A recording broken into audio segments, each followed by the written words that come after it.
My mother-in-law's jaw dropped as I slid the employee badge across my desk. Welcome to Apex Solutions, Patricia. Your orientation starts Monday at 8 a.m. sharp, minimum wage as discussed. Her fingers trembled as she picked up the badge, her face a portrait of humiliation. Before we jump back in, tell us where you're tuning in from, and if this story touches you, make sure you're subscribed, because tomorrow, I've saved something extra special for you. The woman who once told me I was nothing but a charity case, with delusions of grandeur, was now applying for a receptionist position at the company I built from scratch. The look in her eyes when she realized this wasn't some elaborate joke, absolutely priceless. The small café on Maple Street had been my sanctuary for years. The gentle hum of conversation, the comforting aroma of freshly ground coffee beans, and the warm glow of pendant lights created the perfect atmosphere for dreaming. I sat at my usual corner table, laptop open, spreadsheets filled with numbers that represented more than just figures. They were the blueprint of my escape, my future. Another refill, Sarah? Maggie, the owner, appeared with a steaming pot of coffee. Thanks, Maggie. This might be a long one. I smiled up at her, grateful for the silent understanding between us. 5 years ago, when I first started dating Michael, this cafe had been my office, my think tank, the birthplace of business plans that his mother Patricia had dismissed as cute little projects. Back then, I was teaching 3rd grade by day and developing my educational software ideas by night. Dreams too big for a simple teacher from the wrong side of town, according to Patricia. My phone buzzed. A text from Michael. Don't forget dinner at Mom's tonight, 7 p.m. sharp. Wear something nice. I sighed, closing my eyes briefly. Dinner at Patricia's meant another evening of subtle jabs, condescending smiles, and not so veiled references to my background. Michael never noticed, or chose not to. The golden son, successful architect, apple of his mother's eye. He couldn't see how she undermined me, couldn't hear the poison beneath her sugary tone. You okay? Maggie asked, noticing my expression. Patricia night, I replied, and that was explanation enough. Maggie made a face. Want me to spit in her tea next time she comes in? I laughed despite myself. Tempting, but no, I'm playing the long game here. If only Maggie knew just how long that game was, or how close I was to winning it. I spent another hour finalizing my presentation. Tomorrow would be my 3rd meeting with Horizon Investments. After 2 years of rejections from every venture capital firm in the city, Horizon was the first to show genuine interest in EdLift, my adaptive learning platform. My hands trembled slightly as I saved the file. This wasn't just about securing funding. It was about proving Patricia wrong, proving everyone wrong. The sun was setting as I packed up my laptop. Time to go home and prepare for the battlefield that was Patricia's dining room. Our apartment was empty when I arrived. Michael had texted that he was coming directly from work, meeting me at his mother's house. Typical. I stepped into the shower, letting the hot water wash away the tension in my shoulders, mentally preparing. My armor for the evening ahead. I chose a simple black dress, professional but not flashy. Patricia would find fault regardless. Too plain, too fancy, too something. In her eyes, I would never be good enough for her son, never belong in their world of country club memberships and summer homes. The drive to Oak Ridge Heights, the affluent suburb where Patricia maintained her sprawling colonial home, always felt like crossing into enemy territory. The manicured lawns, luxury cars in driveways, and houses that seemed to sneer at outsiders. I parked my 10-year-old Honda behind Michael's BMW and took a deep breath. Game face on, I whispered to myself, a ritual before these encounters. Patricia opened the door before I could knock, perfect in her cashmere sweater and pearls, not a silver hair out of place. Sarah, darling. We were beginning to worry. Her smile didn't reach her eyes. Michael arrived 20 minutes ago. The subtle dig, "You're late," Unreliable, not good enough. Landed as intended. Traffic was heavy, I lied, stepping into the foyer that always smelled of expensive potpourri and judgment. Of course it was, she replied, the doubt evident in her tone. Come in. I've made Michael's favorite pot roast. Not my favorite, of course. That would require her to see me as a person with preferences and tastes. Michael was in the living room, chatting with his sister Jennifer and her husband Greg. They were part of Patricia's world. Jennifer, the successful dermatologist with the perfect children. Greg, the corporate lawyer from an old money family. The complete package that Patricia had envisioned for Michael too, before I came along and ruined her plans. Hey, there you are. Michael stood to kiss my cheek, oblivious to the tension. Mom was just telling us about the charity gala next month. Sounds amazing. It's the social event of the season, Patricia added, her gaze sliding over me dismissively. Very exclusive. The Chambers have been on the committee for generations. Translation: you wouldn't understand these things with your background. How fascinating, I replied with a practiced smile. I'm sure it will be lovely. Dinner was served in the formal dining room, crystal glasses catching the light from the chandelier, silver polished to perfection. Patricia's domain, where she reigned supreme, allocating portions and approval in equal measure. So, Sarah, Jennifer began with faux interest, still teaching? Yes, I answered, taking a small sip of wine. But I'm also developing an educational software platform. I have an investor meeting tomorrow, actually. The table fell silent. Michael looked up, surprised. You didn't mention that. Because you never asked, I thought but didn't say. Patricia's laugh broke the tension, a delicate, dismissive sound. Oh, Sarah and her little projects. Remember the online tutoring idea? And before that, the children's book series? This is different, I said quietly. EdLift has potential to revolutionize personalized learning. The algorithm adapts to each student's progress, identifying knowledge gaps and… Darling, Patricia interrupted. It's sweet that you're so passionate. But let's be realistic. The education technology market is dominated by major corporations. It's not exactly a field where someone with limited business experience can make an impact. The familiar burn of humiliation crept up my neck. Michael shifted uncomfortably but said nothing to defend me. Actually, Greg spoke up unexpectedly, my firm represents several successful edtech startups. The market is growing rapidly. Patricia's smile tightened. Well, I'm sure those founders had significant backing and connections, technical expertise. I have a master's in educational technology, I reminded her, something she conveniently forgot whenever the topic arose. From State University, she countered. Not exactly Stanford. And there it was, the classism barely concealed beneath her concern. I wasn't from their world of prestigious universities and family connections. Preparing and narrating this story took us a lot of time, so if you are enjoying it, subscribe to our channel. It means a lot to us. Now back to the story. I'd worked my way through college, earned scholarships for my master's program, achievements that, in Patricia's eyes, would always be second-rate. Michael cleared his throat. Mom, Sarah's program is pretty impressive. I've seen it. Too little. Too late. The damage was done. Of course it is, Patricia conceded with a patronizing smile.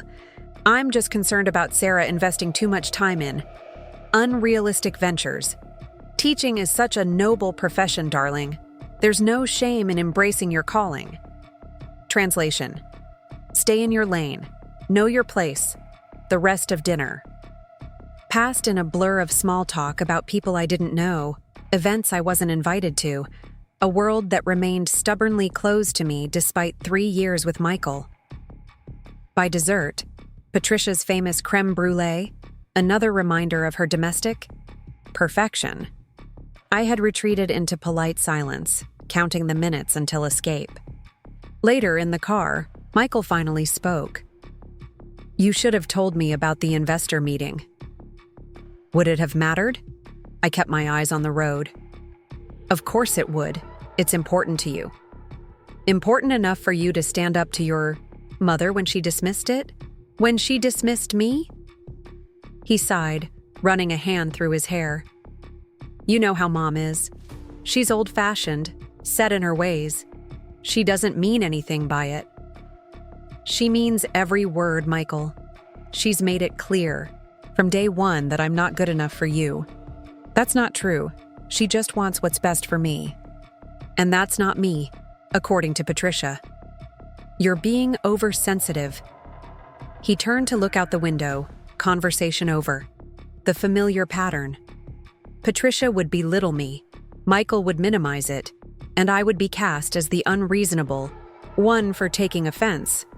A perfect system that protected the Chambers family dynamics at the expense of my dignity. We drove home in silence, the gulf between us widening with each passing mile. In our apartment, Michael retreated to his home office, claiming a deadline for a project. I changed out of my dress, wiping away the makeup I'd carefully applied hours earlier. In the bathroom mirror, I studied my reflection. I was tired, not just from tonight, but from years of trying to fit into a space that was deliberately designed to exclude me. My phone chimed with an email notification. Horizon Investments had moved our meeting up to 9 a.m. Nervous energy surged through me. Tomorrow could change everything. I slipped into bed beside Michael, already asleep, his back turned to my side. How had we reached this point? When had his silence become acceptance of his mother's behavior? And more importantly, when had I started accepting it too? Sleep evaded me. I stared at the ceiling, mind racing through my presentation, anticipating questions, rehearsing answers. But beneath the professional preparation, a deeper current pulled at me. A recognition that regardless of tomorrow's outcome, something fundamental needed to change. I couldn't keep living half a life, smiling through Patricia's barbs, pretending that Michael's passive support was enough. The alarm jolted me at 6 a.m. I'd managed perhaps 3 hours of broken sleep, but adrenaline pushed fatigue aside. This was my day. I showered quickly, choosing my most professional outfit, a navy pantsuit I'd splurged on months ago for exactly this kind of meeting.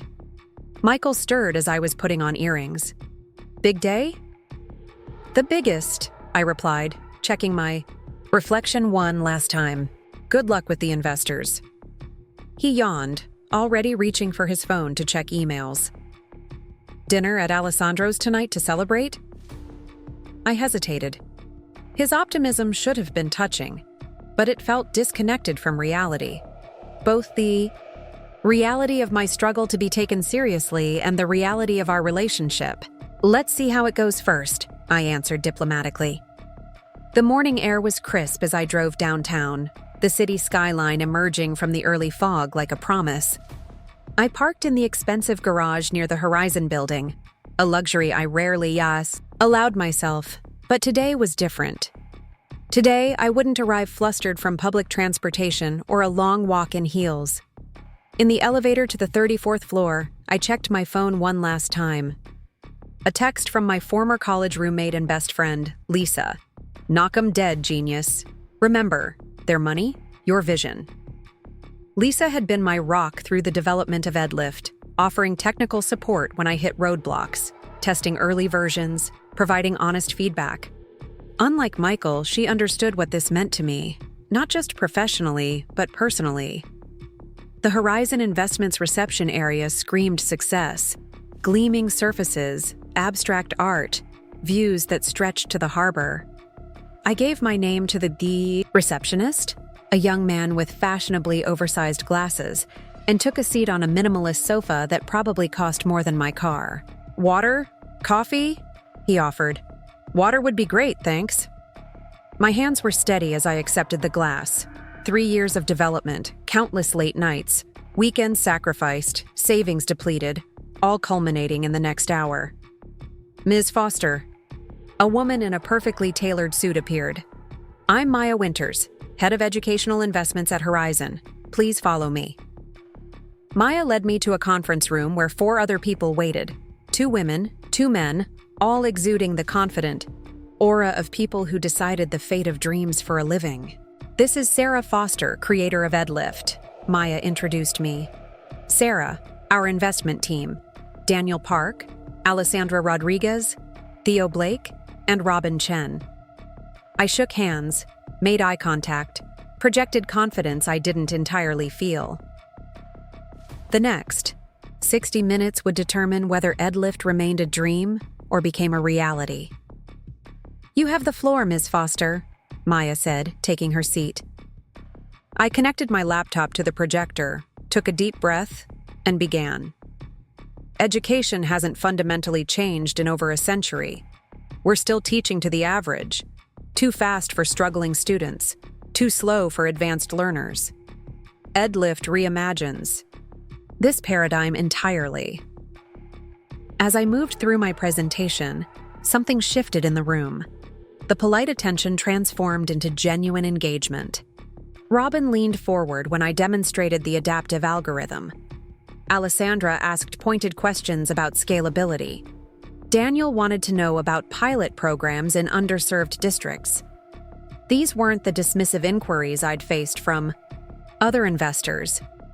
These were the questions of people who saw potential, who understood the vision.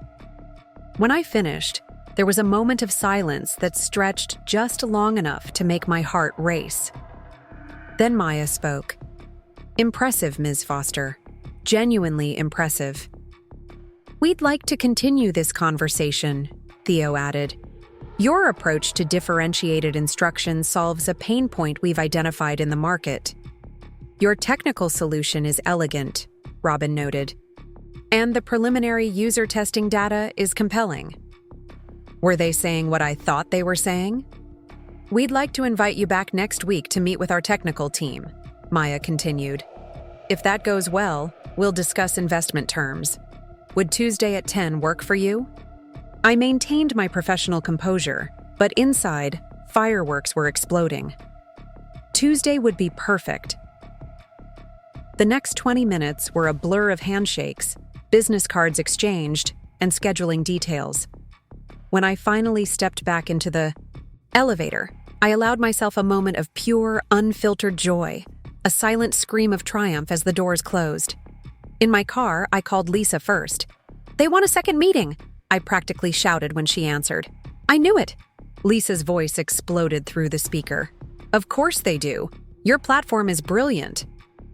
"It's not a yes yet," I cautioned, though I couldn't keep the excitement from my voice. "Technical review next week, then maybe terms." It's as good as a yes. Horizon doesn't waste time on second meetings unless they're serious. For once, I allowed myself to believe the optimism. "This could really happen, Lisa." "It's happening, Sarah. It's finally happening." After promising details, over weekend brunch, I ended the call, sitting in my parked car, absorbing the moment. 3 years of Patricia's dismissive comments, of being treated like Michael's temporary mistake, of doubting my own abilities, all challenged by a single hour in that conference room. My phone buzzed again. "Michael, how did it go?" I stared at the screen, unsure how to respond. He deserved to know. But part of me wanted to protect this victory, to keep it sacred from the chamber's family dynamics that would inevitably diminish it. "Really well. Potential second meeting next week." His reply came quickly. "That's great. Told you so. Alessandro's tonight?" I hesitated. The triumph I felt deserved more than an obligatory dinner, more than Michael's casual support that had been absent when I actually needed it. Actually, I promised Lisa I'd call her with details. "Rain check?" A longer pause this time, then, "Sure, tomorrow maybe?" "Sounds good." I started the car, decision made. Tonight was for celebrating with someone who had believed in me from the beginning, who had never questioned whether my dreams were appropriate for someone with my background. As I pulled onto the main road, my phone rang. Patricia's name flashed on the screen. I almost let it go to voicemail, but curiosity won out. "Hello, Patricia. Sarah, darling, I hope I'm not interrupting anything important." Her tone suggested nothing I did could possibly be important. "Actually, I just finished my investor meeting." I couldn't help myself. "Oh yes, how did that go?" Polite inquiry, nothing more. "Extremely well. They're interested in funding EdLift." A pause. "Well, that's unexpected. Congratulations." No enthusiasm, just surprise that I had managed to accomplish something she deemed beyond my capabilities. "Thank you," I replied, keeping my voice neutral. "I'm actually calling about the charity gala next month. I've been thinking, and perhaps it would be good for you to attend with Michael. Networking, you know. You might meet some useful people for your project." The condescension was evident, but there was something else too, a subtle shift. The possibility of my success had registered, however slightly. "That's thoughtful, Patricia. Let me check my calendar and get back to you." "Do that, dear. These opportunities don't come along every day for, well, you understand.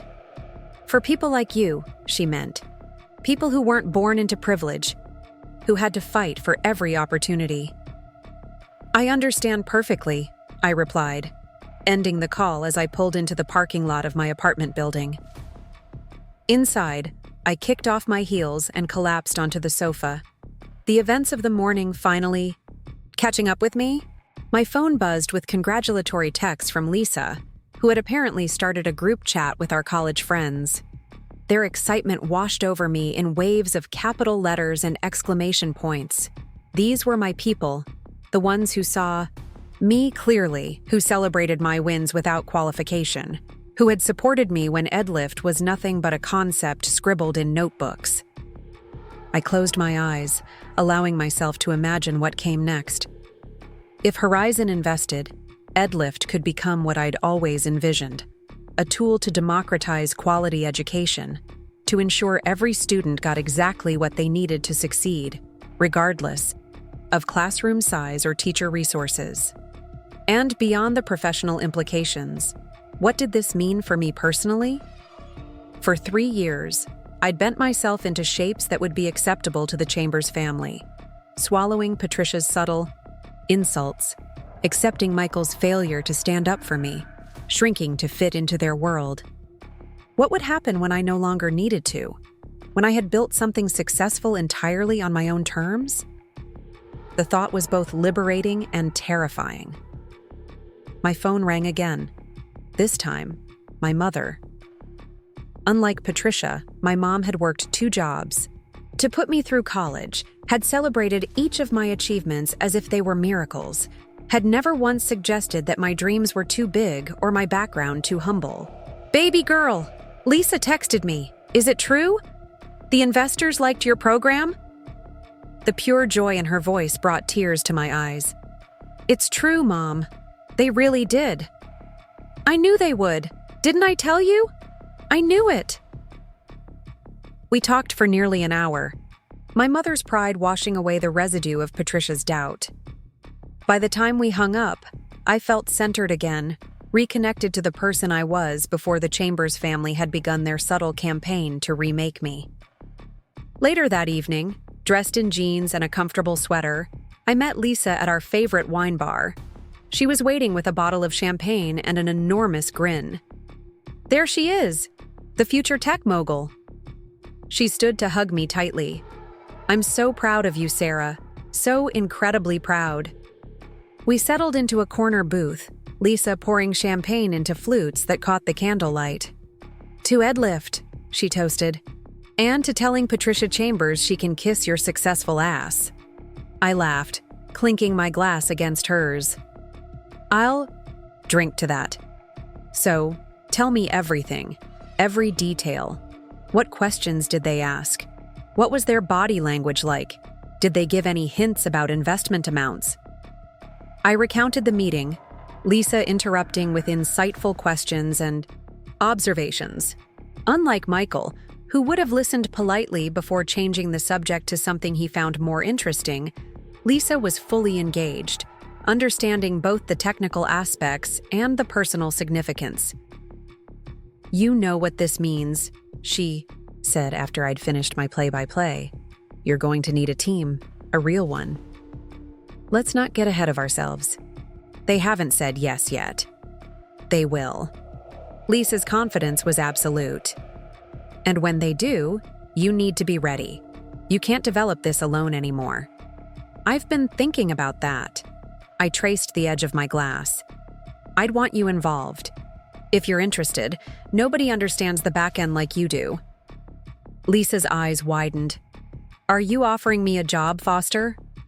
"More like a partnership. When this happens, I want someone I trust completely on this journey." "I'm in." No hesitation, no qualifiers. 100% in. We spent the next few hours planning, dreaming, outlining what EdLift could become with proper funding and the right team. By the time we parted ways, it was nearly midnight, and I felt more certain of my vision than ever before. The apartment was dark when I returned. Michael had left a note on the counter. "Late meeting with clients. Don't wait up. Love you." I changed into pajamas and slipped into bed, but sleep eluded me again. This time not from anxiety, but from excitement. Images of what could be flashed through my mind. Offices filled with talented people working on EdLift. Schools implementing the program nationwide. Students discovering the joy of learning at their own pace. And somewhere in that future, a confrontation I could now clearly see coming. A moment when I would no longer accept Patricia's condescension or Michael's complacency. When I would stand firmly in my own accomplishment, unmoved by their attempts to diminish it. The following Tuesday would either bring me one step closer to that future or send me back to the drawing board. Either way, something had fundamentally changed today. I had been seen and heard by people whose business was recognizing potential. Their validation mattered not because I needed external approval, but because it confirmed what I had always believed about EdLift, despite the doubts. Sown by Patricia and tacitly supported by Michael, I was not the charity case marrying above her station. I was not the teacher with cute little side projects. I was a founder with a vision worth investing in. And soon, perhaps very soon, Patricia Chambers would be forced to reckon with that reality. Morning arrived with golden light streaming through the bedroom windows and the smell of coffee brewing. Michael was up, a rare occurrence on weekdays when he typically slept until the last possible moment. I found him in the kitchen, dressed for work but hovering by the coffee maker, clearly waiting for me. "Morning," I said, slightly wary of this deviation from routine. "Hey." He handed me a mug of coffee, prepared exactly as I liked it. "I've been thinking about your investor meeting." "What about it?" I accepted the coffee, watching him over the rim as I took a sip. "We should celebrate properly. I made reservations at Lumiere for Saturday night." Lumiere was the most exclusive restaurant in the city, a place that typically required booking months in advance unless you had connections. Michael's architectural firm had designed their award-winning space 3 years ago. "That's really nice." I was genuinely surprised by the gesture. "Thank you. You've worked so hard on EdLift. It deserves to be celebrated." For a moment, I glimpsed the Michael I'd fallen in love with. Thoughtful, supportive, present. Before Patricia had reasserted her influence, before he'd decided that maintaining family peace was worth sacrificing my dignity. "There's something else," he continued, looking slightly uncomfortable. "Mom called me yesterday." And there it was, the mention of Patricia that inevitably colored our interactions. "She mentioned inviting you to the charity gala. I think she's starting to see how serious you are about EdLift." Translation: Success might make you acceptable to the Chambers family. Achievement could compensate for your background. How generous of her. I couldn't keep the edge from my voice. Michael sighed. Can't you just take it as a positive sign? She's trying, Sarah. Is she? Or is she hedging her bets in case EdLift succeeds and she needs to rewrite history to show she supported me all along? That's unfair. Is it? 3 years, Michael. 3 years of Sarah and her little projects. 3 years of reminders that I teach at a public school instead of a prestigious private academy. 3 years of comments about my family, my education, my clothes, my career choices. He had the grace to look uncomfortable. She's traditional, from a different generation. She's elitist and classist, and you've never once stood up to her, not once. The words hung between us, a truth finally spoken aloud. Michael set down his coffee mug, his expression hardening. I love you, Sarah. I've always supported you.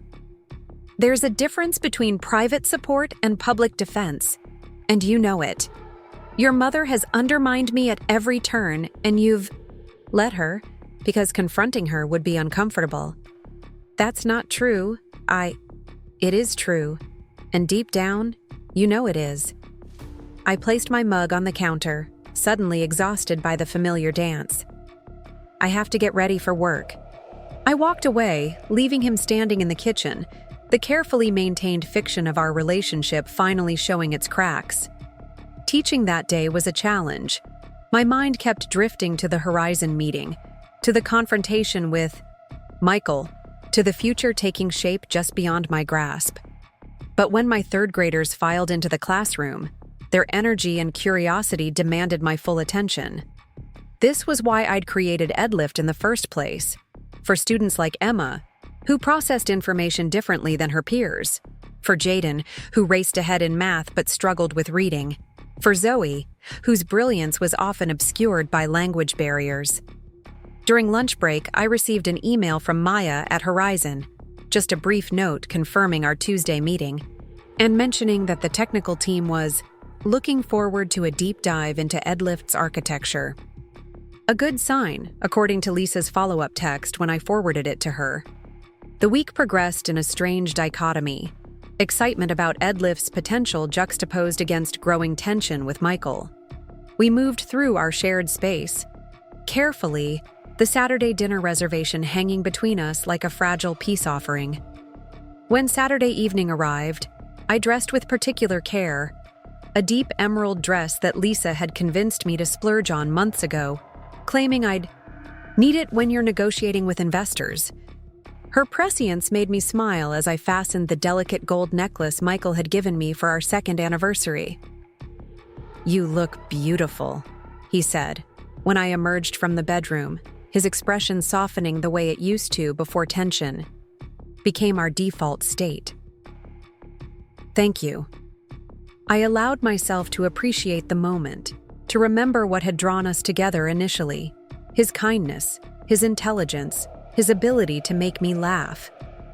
Lumiere was everything its reputation promised, an architectural marvel of soaring ceilings and intimate spaces, lighting that made everyone look like their best selves, service that anticipated needs before they were expressed. We were seated at a prime table near the central atrium, Michael clearly known to the staff. For the first hour, we recaptured something we'd lost. Conversation that flowed easily, shared jokes, memories of better times. I told him more about the Horizon meeting, and he listened with genuine interest, asking questions that showed he understood the significance. I always knew you'd succeed, he said as our entrees arrived. From the beginning, I saw something special in you. Did you? I asked, not unkindly. Or did you see someone who challenged your expectations? He considered this, twirling pasta around his fork. Maybe both. You were different from anyone I'd dated before. Different meaning not from your world. Different meaning not confined by it. He met my gaze directly. I admired that about you, still do.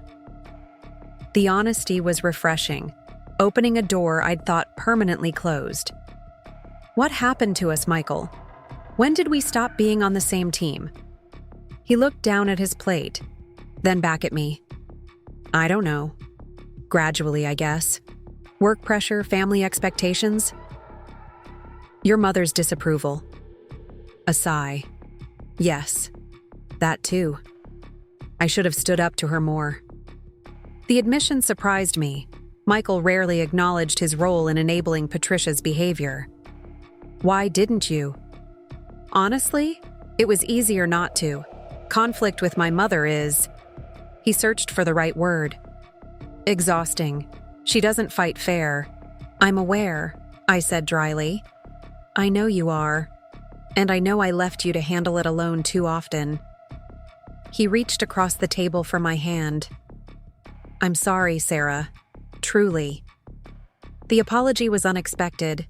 A crack in the wall that had been building between us. But was it enough? Could words bridge the chasm created by years of silence and complicity? I appreciate that, I said carefully. But I need more than an apology, Michael. I need a partner who stands with me publicly, not just privately, who doesn't make me constantly feel like I'm not good enough for his family. You are good enough, more than good enough. I know that. The question is whether you do, completely and without reservation.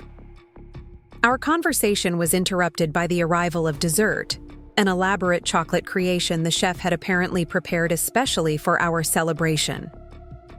Michael must have mentioned the occasion when making the reservation. As we shared the dessert, the conversation shifted to lighter topics, but the fundamental question remained unanswered. Could Michael become the partner I needed, or had we grown too far apart, our values too divergent? The answer arrived unexpectedly. The next morning when Michael's phone buzzed during breakfast, he glanced at it, frowned, then set it aside. My mother, he explained unnecessarily, checking if we're coming to Sunday brunch. Sunday brunch at Patricia's, a monthly tradition I typically dreaded. Are we? I asked, watching his expression carefully.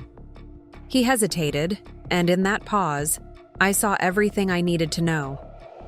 Despite our conversation, despite his apology, he wasn't ready to break the patterns that had defined our relationship. I thought we could stop by for an hour, he suggested. Show our faces, then make an excuse to leave early. The familiar compromise, not standing up to Patricia, but finding ways to minimize my exposure to her, never addressing the root problem. You go, I said quietly. I have prep work for the Horizon meeting Tuesday. Disappointment flashed across his face. Sarah, she's trying. The gala invitation is conditional on my potential success, I finished for him. That's not acceptance, Michael. That's calculation. He didn't argue the point, which told me he knew it was true. 1 hour, he pleaded. For me. Once, that would have been enough. His request, his need for family harmony. Not anymore. I can't keep doing this, I said, the words emerging with a clarity that surprised even me. I can't keep pretending that your mother's behavior is acceptable, or that your silence doesn't hurt me. What are you saying? I'm saying I need space to think. About Edlift, about us, about what I want my life to look like. The request hung between us, heavier than I'd intended, but necessary nonetheless. Michael stared at me, realization dawning slowly. Are you breaking up with me? I'm asking for space to figure out if we still want the same things. If we ever did. He stood abruptly, chair scraping against the floor. This is about the investor meeting, isn't it? One positive response and suddenly you're too good for us?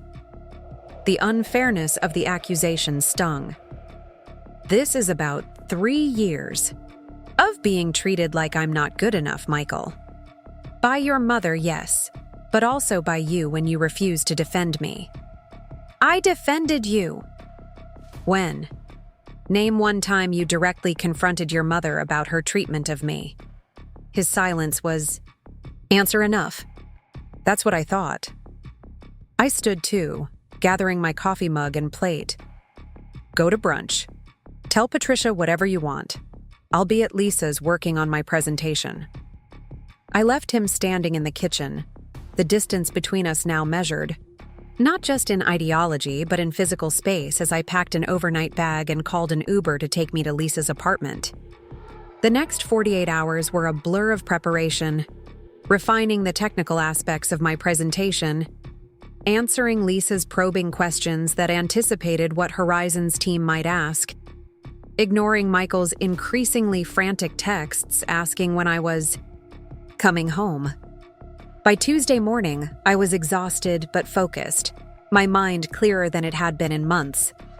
Whatever happened with Horizon, whatever happened with Michael, I had reclaimed something essential: my sense of self, my belief in my own vision, my unwillingness to compromise my dignity for acceptance. Lisa hugged me tightly before I left her apartment. "Remember who you are," she said fiercely. "No matter what they say in that room, you created something remarkable." The Horizon building looked different this time, less intimidating, more like a doorway to possibility. Maya greeted me in the lobby, her handshake firm. The technical team at Horizon was intimidating. 5 people with impressive credentials from MIT, Stanford, and Google. They didn't waste time on pleasantries. As soon as I connected my laptop to the conference room display, the questions began, rapid fire and deeply technical. "Walk us through the adaptive algorithm," requested Naomi Chen, Horizon's head of technical assessment. "Specifically how it identifies knowledge gaps versus comprehension issues." I pulled up the architecture diagram I'd prepared, explaining how EdLift distinguished between different types of learning challenges. The system doesn't just track right and wrong answers. It analyzes response patterns, time spent on questions, mouse movements, and even the specific ways students attempt problems. For the next 90 minutes, I defended every aspect of EdLift's design, explaining architectural decisions, demonstrating scalability solutions, addressing security concerns. Each question probed deeper than the last, but instead of intimidating me, their rigor energized me. These people understood what I was building. They saw its potential and wanted to ensure the foundation was solid.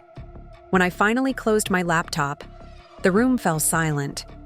Naomi exchanged glances with her colleagues, a wordless communication I couldn't interpret. "Your technical solution is elegant," she said finally. "More sophisticated than I expected, especially the natural language processing component for reading comprehension. The personalization engine is particularly impressive," added Raj, a former Google engineer. "Most edtech platforms we evaluate claim to offer personalization, but deliver glorified sorting algorithms. Yours actually adapts in real time." Felt a surge of pride. These were exactly the aspects of EdLift I'd worked hardest to perfect. Maya, who had been observing silently from the corner, stepped forward. "I think we've seen what we needed to see. Thank you for your time, Sarah." "Wait, that was it? No indication of next steps? No hint of their decision?" "When might I expect to hear about your investment decision?" I asked, keeping my voice steady despite my racing heart. Maya smiled slightly. "Actually, we'd like you to join us upstairs. Our partners are waiting." Partners. The word sent a jolt through me. In venture capital, partner meetings typically meant one thing: serious investment consideration. We took the elevator to the 40th floor, where the atmosphere shifted dramatically from the modern tech vibe below. Here, everything spoke of old money and established power: leather-bound books, antique maps, oil paintings of stern-looking men. 3 people waited in a wood-paneled conference room, 2 men and a woman, all in their 50s or 60s, exuding the confidence that comes with decades of successful investments. "Sarah Foster," Maya introduced me, "creator of EdLift. Sarah, these are our managing partners: Robert Westfield, Grace Tanaka, and William Everett." I shook hands with each, noting their appraising gazes. These were people accustomed to evaluating not just business plans, but the humans behind them. "Please sit." Robert gestured to a chair. "We've heard promising things about your platform." The next 30 minutes were unlike any pitch meeting I'd experienced. Rather than technical details, the partners wanted to understand my vision, my motivation, my long-term goals for EdLift. They asked about scaling challenges, market positioning, competitive threats, questions that assumed investment rather than evaluated worthiness. "Education technology is crowded," Grace noted. "What's your moat?"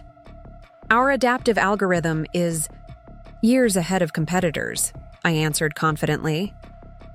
"But more importantly, our approach is fundamentally different. We're not trying to replace teachers. We're empowering them with data they've never had access to before. Our partnerships with school districts give us a distribution channel others can't easily replicate." William nodded appreciatively. "And your team?" A delicate question. Currently, EdLift was essentially me, with Lisa's part-time help and a handful of freelancers for specific tasks. "I have key technical talent identified," I replied carefully. "People I've worked with before who understand the vision and are ready to join once funding is secured." "Including Lisa Warren," Maya added unexpectedly, "who co-developed the back-end architecture." I blinked in surprise. They'd done their homework on my collaborators. "Yes," I confirmed. "Lisa would join as CTO. Former Google declined an offer from Apple last year," Robert mused. "Impressive potential hire." The conversation continued, shifting subtly from evaluation to planning. By the time Robert closed his portfolio, I realized what was happening. They weren't deciding whether to invest. They were deciding how much. "We'd like to make you an offer, Ms. Foster," he stated directly. $5 million for 20% of EdLift, with provisions for an additional $3 million in milestone funding. The number hit me like a physical force. $5 million. More than I'd dared hope for. Enough to build a real team, secure office space, accelerate development, conduct proper pilot programs. I maintained my composure with effort. "That's a significant offer. I'd need to review the terms carefully." "Of course," Grace smiled. "Maya will send over the term sheet today. We'd like to move quickly, within 2 weeks, if possible.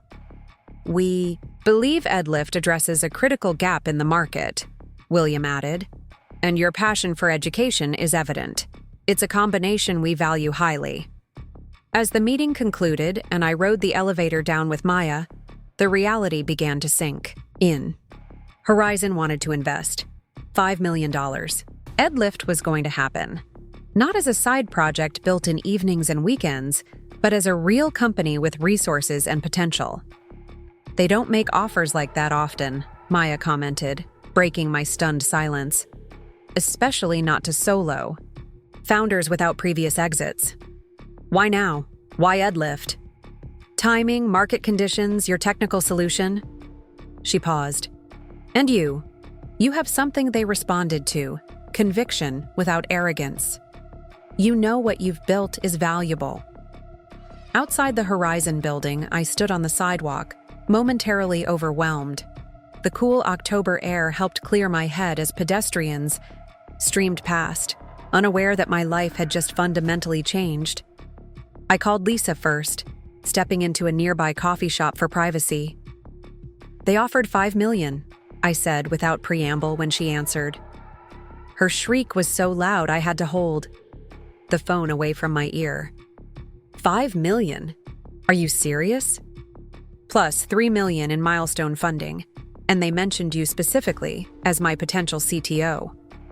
Holy shit, Sarah. Holy actual shit. I know, I laughed, the reality finally hitting me. We're going to build EdLift, for real. What did Michael say? He must be over the moon. The mention of Michael brought me crashing back to my personal reality. In the excitement of the Horizon meetings, I'd pushed our conflict aside, focusing entirely on EdLift. He doesn't know yet, I admitted.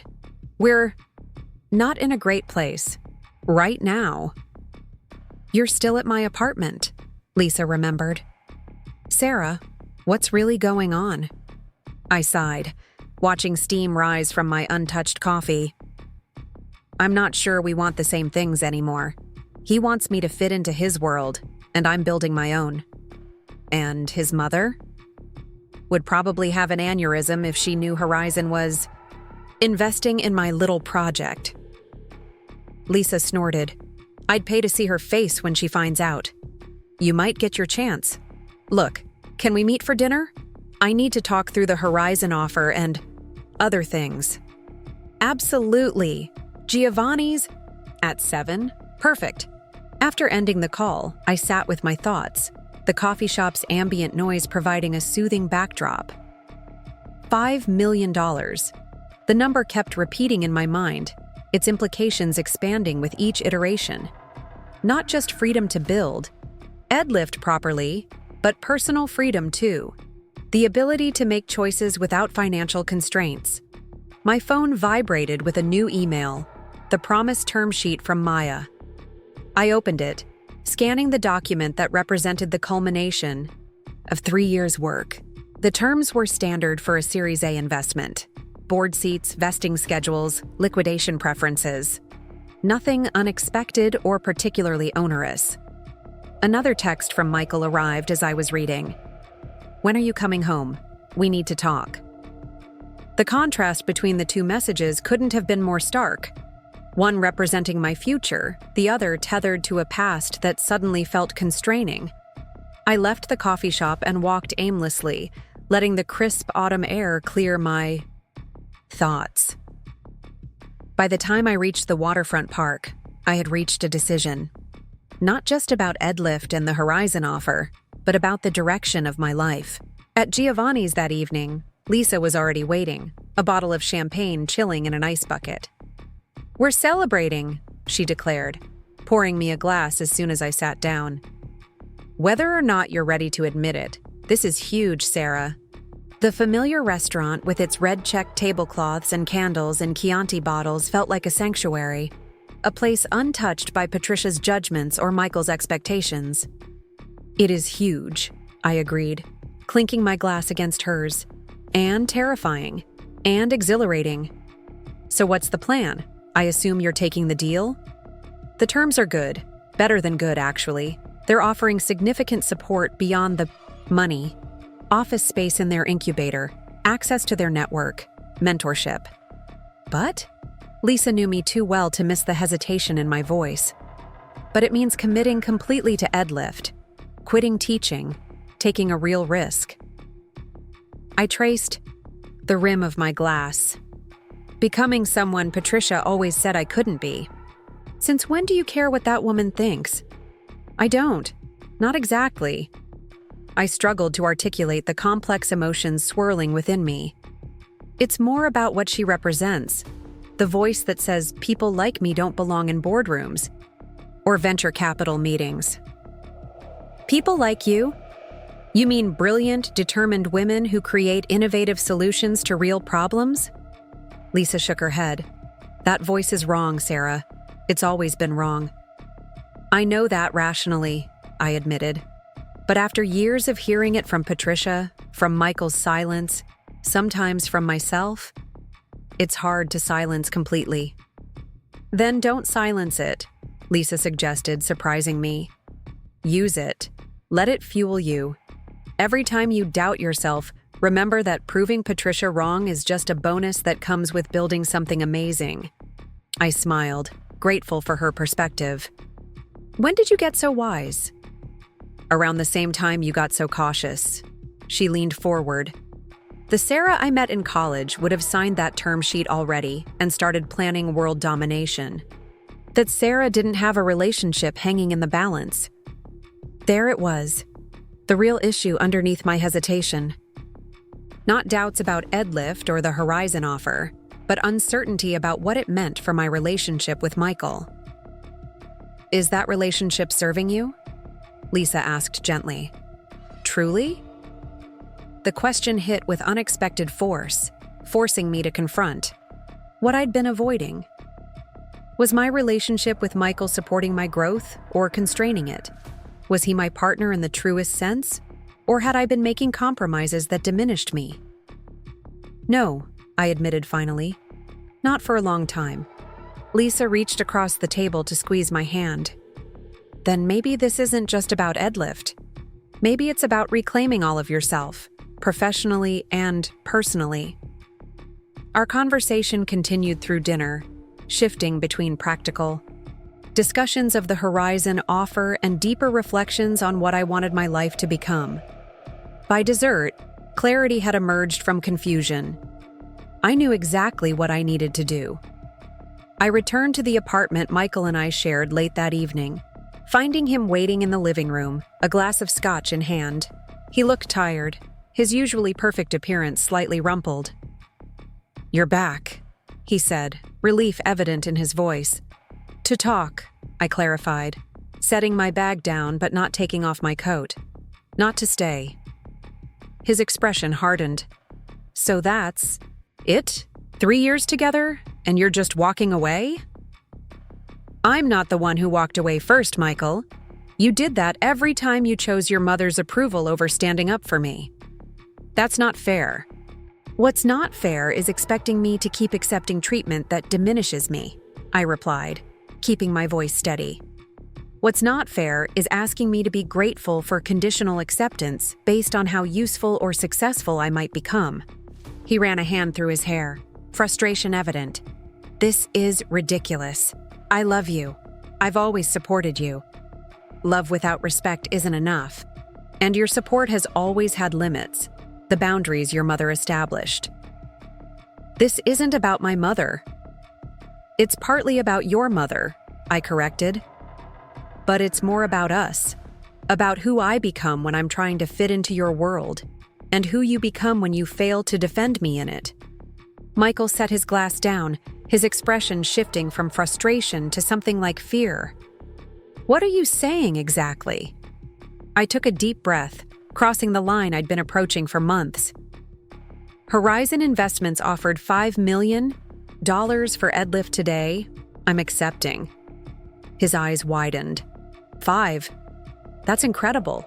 Sarah, that's amazing." "It is," I agreed. "And do you know what I realized? My first thought wasn't to call you and share the news. It was relief that I wouldn't have to hear your mother explain how I just got lucky, or how I should be careful not to let success go to my head." The truth of it hung between us, the distance that had grown too wide to bridge. "I'm moving out," I continued quietly. "I've signed a month-to-month lease on an apartment near the Horizon Incubator. I'll come back this weekend to get the rest of my things." "Just like that?" His voice cracked slightly. "You're ending everything?" "This ended a long time ago. Michael, we've just been going through the motions trying to make something work that fundamentally doesn't." He stood abruptly, pacing the room. "And if I promised things would be different? If I stood up to my mother, set boundaries?" "Why, now?" I asked simply. "Because you're afraid of losing me? Or because you actually see the problem?" His silence was answer enough. "I care about you," I said gently. "But I can't keep compromising myself to make this work. We want different things. We value different things. This is about the money, isn't it? Now that you're going to be successful, this is about me finally being honest about what I need," I interrupted, refusing to let him reframe my decision. "The investment is just timing." I moved toward the door, knowing that prolonging the conversation would only lead to words we'd both regret. "I'll text you about coming to get my things. It would be better if you weren't here." His expression shifted from anger to resignation. "So that's it." "That's it," I confirmed, the finality both painful and liberating. Outside in the cool night air, I felt lighter than I had in years. Not happy. Ending a 3-year relationship could never be truly happy, but certain in a way I hadn't been in a long time. The path ahead was clear, unburdened by expectations that were never mine to begin with. The next 2 weeks passed in a whirlwind of activity. I resigned from my teaching position with a promise to stay until they found a replacement, signed the Horizon term sheet, secured a small but modern apartment near the incubator, and began assembling the initial EdLift team. Lisa officially joined as CTO, leaving her job at a major tech company without hesitation. We hired Raj from Horizon's technical team as our lead engineer, poached a brilliant UX designer from a competing edtech platform, and brought on an experienced operations manager to handle the practical aspects of building a company from scratch. Through it all, I moved in a state of focused determination, channeling my energy into creating something meaningful from the opportunity I'd been given. The emotional fallout of ending things with Michael remained present, but contained a dull ache rather than a sharp pain, manageable alongside the exhilaration of building EdLift. I hadn't heard from Patricia, which wasn't surprising. Michael had presumably told her about our breakup, and whatever social currency I'd briefly accrued through the Horizon investment was irrelevant now that I was no longer connected to the Chambers family. Or so I thought, until my phone rang. On a Tuesday afternoon as I was reviewing office space options in the Horizon incubator. Sarah Foster. I answered distractedly, expecting a call from our newly hired lawyer about incorporation paperwork. Sarah, it's Patricia Chambers. The familiar voice, with its carefully modulated tone of superiority, snapped me to attention. Patricia, this is unexpected. Yes, well, she cleared her throat. I heard about your investment. $5 million is quite impressive. Coming from Patricia, this qualified as effusive praise. Thank you, I replied neutrally, wondering about her purpose in calling. I also heard about you and Michael. Ah, there it was. Yes, we decided to go our separate ways. Such a shame, she sighed, though I detected no genuine regret. I was calling to discuss the charity gala next month. I know it might be awkward now, but several significant investors will be attending. People who might be interested in education technology. I nearly laughed at the transparent attempt. Patricia had spent years dismissing my abilities, but the moment Horizon validated EdLift with their checkbook, she wanted to leverage our connection for her social standing. That's thoughtful of you, I replied, matching her tone of polite insincerity. But I already have meetings with Horizon's network that week. Perhaps another time. A slight pause. Of course. I understand you must be very busy with your startup. Company, I corrected gently. EdLift is a company now, Patricia, with funding, a team, and office space. Another pause, longer this time. Well, congratulations again. I always said you had potential. The blatant rewriting of history was so audacious it was almost admirable. Did you? I recall rather different assessments of my capabilities. You must have misunderstood, she replied smoothly. I've always admired your determination. Determination, a quality Patricia had previously described as stubbornness inappropriate for a Chambers wife. How kind of you to say so, I responded, unwilling to engage with her revisionist narrative. I should go. I have a team meeting starting soon. Of course. Perhaps we could have lunch sometime. I'd love to hear more about your company. The invitation hung in the air, a peace offering that cost her nothing and benefited her reputation. The old Sarah might have accepted, desperate for Patricia's approval or afraid of causing tension. The new Sarah felt only a mild curiosity at her transparent attempt. I'll check my calendar and get back to you, I replied, knowing I would do. No such thing. Goodbye, Patricia. I ended the call, shaking my head at the predictability of her behavior. Success apparently rendered my background and limited business experience irrelevant. The woman who had once told me I'd never amount to anything was now angling for association with my accomplishments. The irony wasn't lost on me, but neither was it particularly satisfying. Patricia's opinion, which had once held such power over Me now seemed entirely inconsequential, a perspective limited by prejudice and unchallenged privilege. My phone buzzed with a text from Lisa. Office space in North Wing confirmed. Amazing views. Move in next week. Champagne time?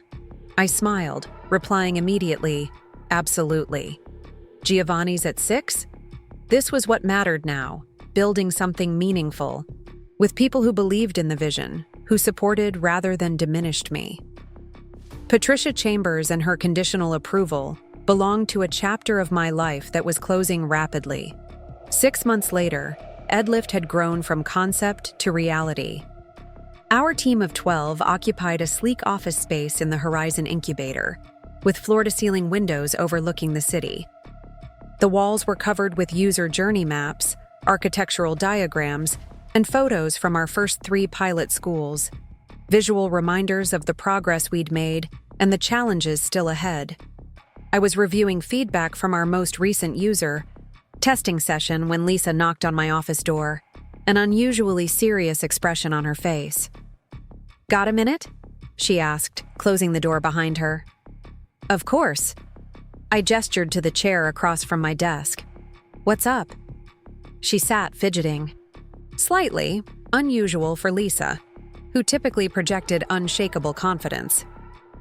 "I just got a weird call from a recruiter. Someone's trying to poach our engineering team."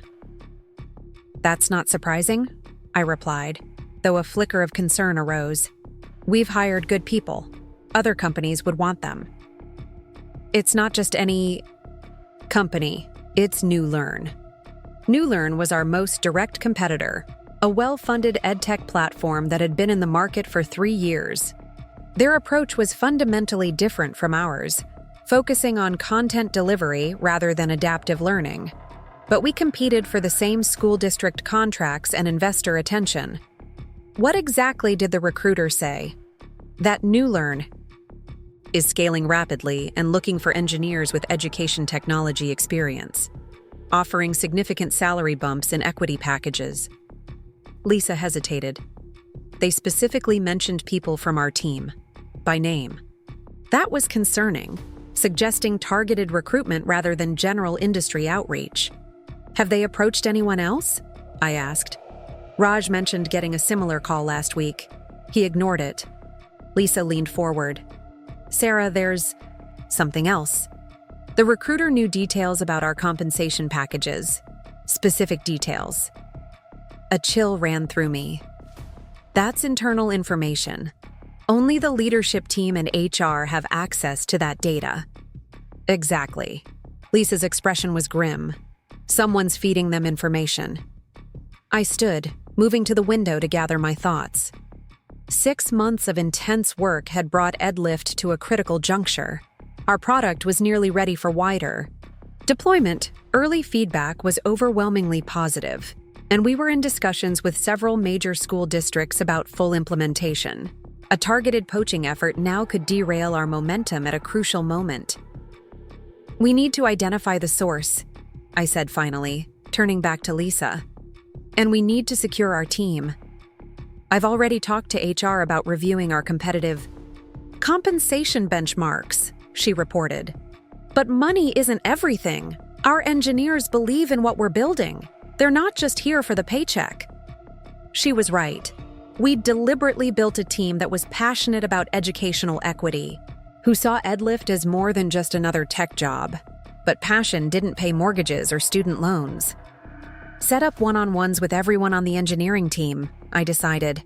Not to accuse anyone, but to check in, address any concerns, remind them of our mission and their importance to it.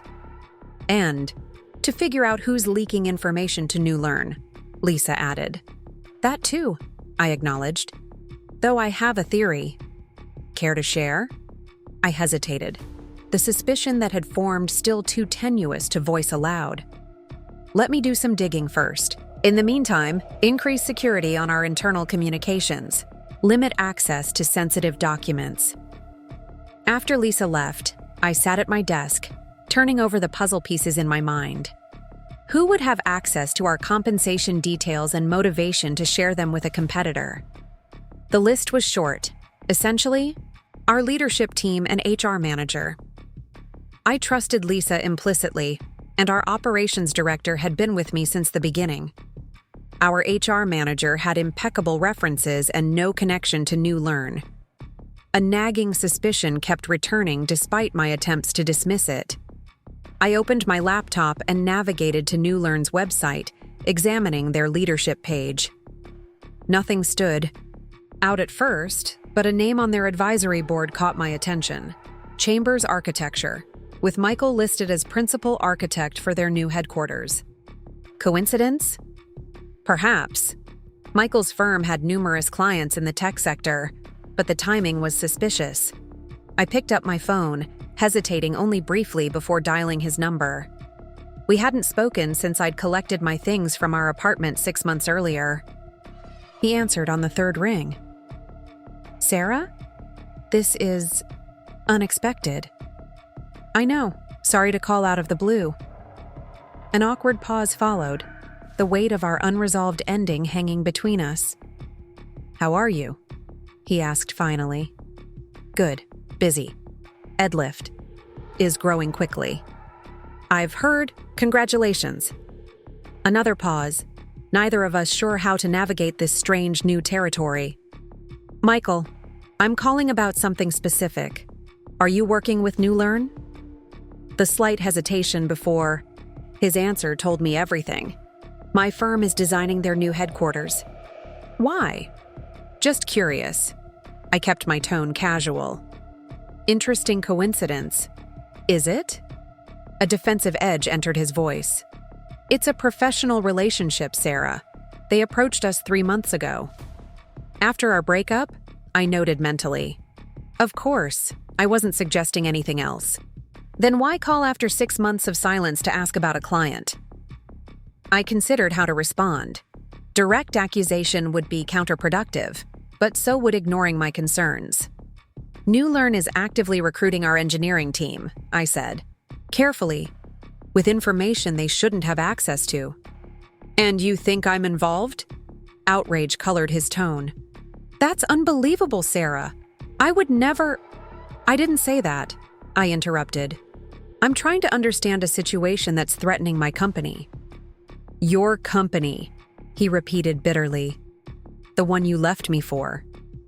And there it was, the resentment that had likely been simmering for months. I didn't leave you for Edlift. Michael. I left because we wanted different things. The timing with Horizon was coincidental. Was it? You got your big investment and suddenly decided our relationship wasn't working. That seems convenient. I sighed, recognizing that this conversation was veering into unproductive territory. Look, I didn't call to rehash our breakup. I called because someone is sharing confidential information about Edlift with New Learn, and you happen to have a connection to them. And you immediately assumed it was me. The hurt in his voice seemed genuine.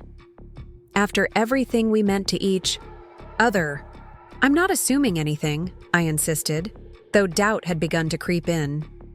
Michael had many flaws, but corporate espionage seemed extreme, even for someone nursing a wounded ego. I'm exploring all possibilities. Well, explore elsewhere, he snapped. I have nothing to do with New Learn's recruitment strategies. My firm is designing their building, period. The conversation ended shortly after, leaving me frustrated and no closer to identifying the source of the leak. If not Michael, then who? The answer came the following morning in the form of a resignation letter from our junior HR coordinator, a recent hire who had access to compensation data and, as I discovered through a quick social media check, a connection to New Learn's founder through her previous job. The leak identified and addressed, I should have felt relieved. Instead, I found myself dwelling on my conversation with Michael, the bitterness in his voice, the accusation that I'd chosen Edlift over our relationship. Was there truth in his perspective? Had I used the Horizon investment as an excuse to leave a relationship that had already been failing? These questions lingered as I walked to a coffee shop near our office, seeking both caffeine and a moment of perspective outside Ed Lift's intensely focused environment. The October morning was crisp, leaves crunching beneath my boots, the city humming with midweek energy. I was waiting for my order when a familiar voice behind me sent a jolt down my spine. "Sarah Foster, I thought that was you." I turned to find Patricia Chambers, impeccable as always in a cashmere coat and perfectly styled hair, regarding me with an expression I couldn't quite read. "Patricia," I managed, genuinely surprised. "What are you doing in this neighborhood?" "Meeting my interior designer about the gala decorations. His studio is nearby." She gestured to the coffee shop. "May I join you? I've been meaning to reach out." Curiosity overrode my initial instinct to decline. "Sure." We claimed a small table by the window, an uncomfortable silence settling between us as we waited for our drinks to arrive. "You look well," Patricia offered finally. "Success suits you." "Thank you," I replied, still wary of her purpose. "How have you been?" "Managing. The divorce has been difficult for everyone." I blinked in surprise. "Divorce?" A flash of satisfaction crossed Patricia's face at having information I didn't. "Michael and I assumed you knew. He and Jennifer filed 3 months ago." "Michael and Jennifer? His sister?" Patricia noticed my confusion. "Not Jennifer. My Jennifer. Jennifer Chambers," she clarified. "Your replacement." The blunt phrasing was pure Patricia, designed to wound while maintaining plausible deniability. But the news itself was what caught me off guard. Michael had already married and was now divorcing, all within 6 months of our breakup. "I didn't know," I admitted, seeing no point in pretending. "But it's not really my business anymore." "No, I suppose it isn't." Patricia took a delicate sip of her tea. "Though you might be interested to know that Jennifer was New Learn's former marketing director. That's how they met." The pieces clicked into place with disturbing clarity. Not Michael sharing information directly, but his new wife, with direct knowledge of both companies. The timing of New Learn's poaching attempts suddenly made perfect sense. "I see," I said carefully, unsure why Patricia was sharing this information. She set down her cup, fixing me with an appraising gaze. "You know, Sarah, I misjudged you." The admission, so unexpected from a woman who prided herself on being right, momentarily left me speechless. "I thought you were using Michael as a stepping stone," she continued. "A comfortable path to the life you wanted. I was wrong about that, but right about your ambition." "My ambition was never the problem," I replied, finding my voice. "Your assumption that I wasn't good enough for your son was."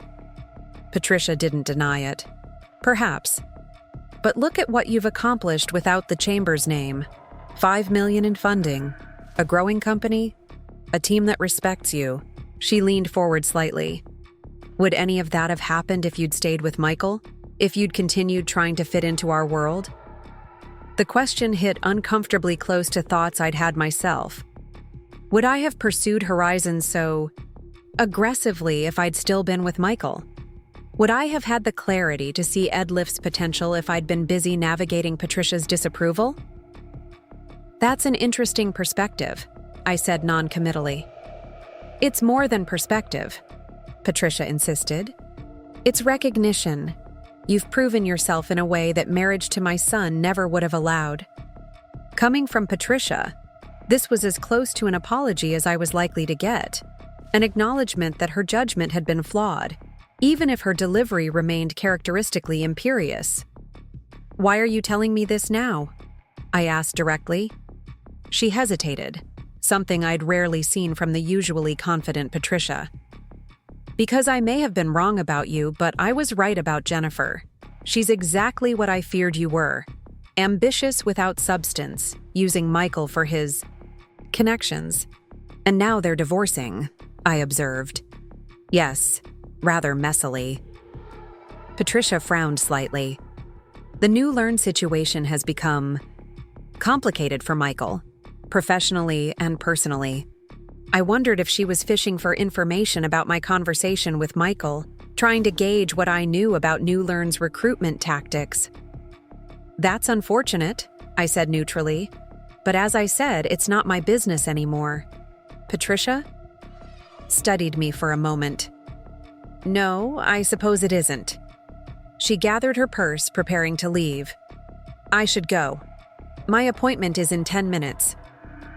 As she stood, she paused, looking down at me with an expression I couldn't quite interpret. "You know, Sarah, in another life, under different circumstances, you might have made an excellent addition to our family." The statement, part compliment, part regret, hung between us. "In another life," I agreed, "where excellence wasn't defined by background or connections." A hint of a smile played around Patricia's lips. "Touché. I wish you continued success with EdLift. The educational system could use the innovation." With that, she departed, leaving me to process the strange conversation and its revelations. Michael had married New Learn's former marketing director shortly after our breakup, a marriage now ending in divorce complicated by professional entanglements. I should have felt vindicated by Patricia's backhanded admission that she'd been wrong about me. Instead, I felt a complex mixture of emotions: sadness for Michael trapped in another failed relationship, concern about the New Learn situation, and a surprising sense of closure. Patricia's question lingered. Would I have accomplished what I had if I'd stayed with Michael? The honest answer was probably not. The relationship had been slowly diminishing me, constraining my ambitions, training me to seek approval rather than excellence. The real question wasn't whether I'd sacrificed my relationship for EdLift, but whether I'd finally recognized that my relationship was sacrificing me.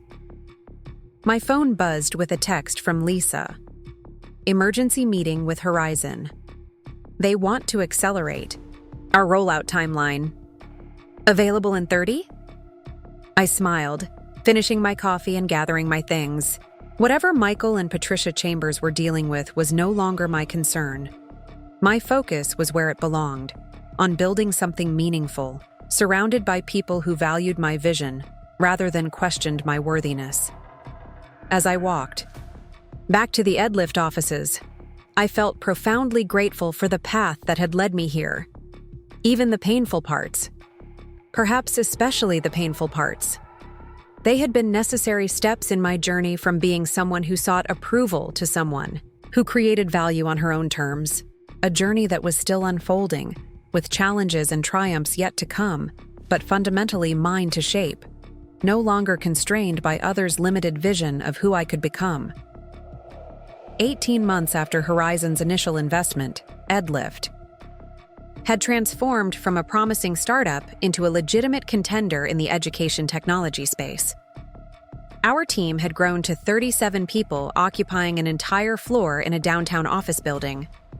The adaptive learning platform was being used in over 200 schools across the country, with expansion plans for international markets already in development. I stood at the window of my corner office, watching rain streak down the glass, as I contemplated the email I'd just received. New Learn, our biggest competitor, was proposing a merger. Their CEO, David Reynolds, wanted to meet personally to discuss synergies and market consolidation. "You're not seriously considering it, are you?" Lisa asked from the doorway, frowning at my contemplative expression. As CTO and my closest confidant, she was one of the few people I'd shared the email with. "I'm considering the implications," I clarified, turning away from the window. "There's a difference." Lisa closed the door behind her and dropped into one of the chairs facing my desk. "Their technology is inferior. Their approach is outdated. They have market share and name recognition, but that's it. They also have cash flow and established relationships with 3 of the largest school districts in the country. Relationships we've been trying to build for months." Lisa crossed her arms. "So, you acquire their client list, not the other. Way around." New Learn is proposing this because they're scared, Sarah. Our growth trajectory is steeper, our retention rates are higher, and our product is simply better. She wasn't wrong. EdLift's adaptive learning platform had proven remarkably effective, with student performance metrics that consistently outpaced traditional methods and competing technologies. Teachers loved the intuitive interface and actionable insights. Administrators appreciated the data-driven approach to resource allocation. Besides, Lisa continued, can you imagine working with David Reynolds? The man's a glorified salesman who doesn't understand the first thing about educational theory or adaptive algorithms. I smiled despite myself. Lisa's assessment of New Learn's founder wasn't entirely fair, but it wasn't entirely wrong either. David had built New Learn through aggressive marketing and strategic acquisitions, rather than technological innovation. I'm not saying we should accept, I explained, returning to my desk. I'm saying we should listen.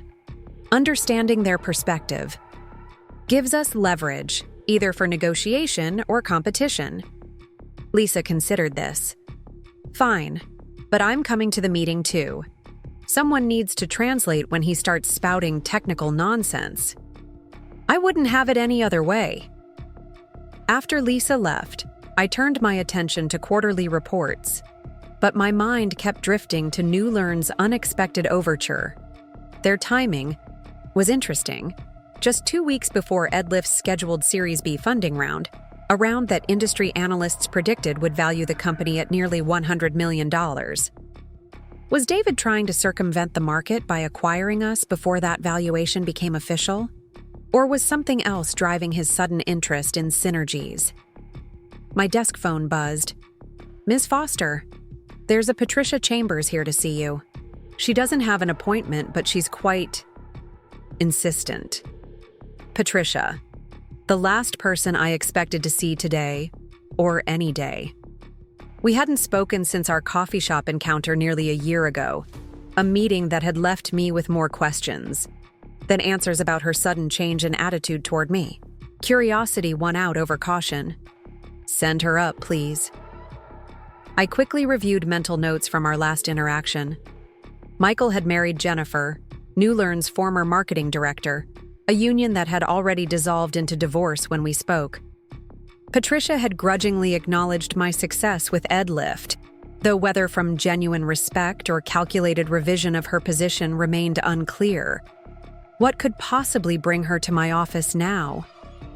The answer appeared minutes later as Patricia swept in, impeccably dressed as always in a designer suit that probably cost more than my first car. Age had done nothing to diminish her commanding presence, though I noticed new lines around her eyes that spoke of recent stress. Sarah, she greeted me, her gaze sweeping my office with practiced assessment. Thank you for seeing me without an appointment. Patricia, I replied, gesturing to the visitor's chair. This is unexpected. She sat, arranging herself with the precise movements of someone accustomed to being observed. I imagine it is. I won't waste your time with pleasantries. I'm here about New Learn. My surprise must have shown on my face because she smiled slightly. Yes, I know about their merger proposal. I make it my business to know things, Sarah, particularly things that affect my family. I wasn't aware your family had connections to New Learn beyond Michael's ex-wife, I said carefully. Michael's architectural firm designed their headquarters, as you know. What you may not know is that Richard Chambers sits on their board of directors. My husband, she clarified, though the clarification was unnecessary. I remembered Michael's father. Well, a distant, formidable man who had rarely engaged directly with me during my relationship with his son. I see, I replied, my mind racing to connect these pieces. And you're here because... Patricia leaned forward slightly. I'm here to strongly advise you against entertaining their merger proposal. Of all the scenarios I'd imagined for this conversation, Patricia Chambers warning me away from a business deal hadn't been among them. That's unexpected advice, I managed, particularly from you. I'm sure it is. She adjusted the sleeve of her jacket with meticulous precision. But circumstances change. Perspectives evolve. Do they? I couldn't keep the skepticism from my voice. Last time we spoke, you seemed to be reconsidering your opinion of me. Has that changed again? A flicker of something, perhaps respect, crossed her face.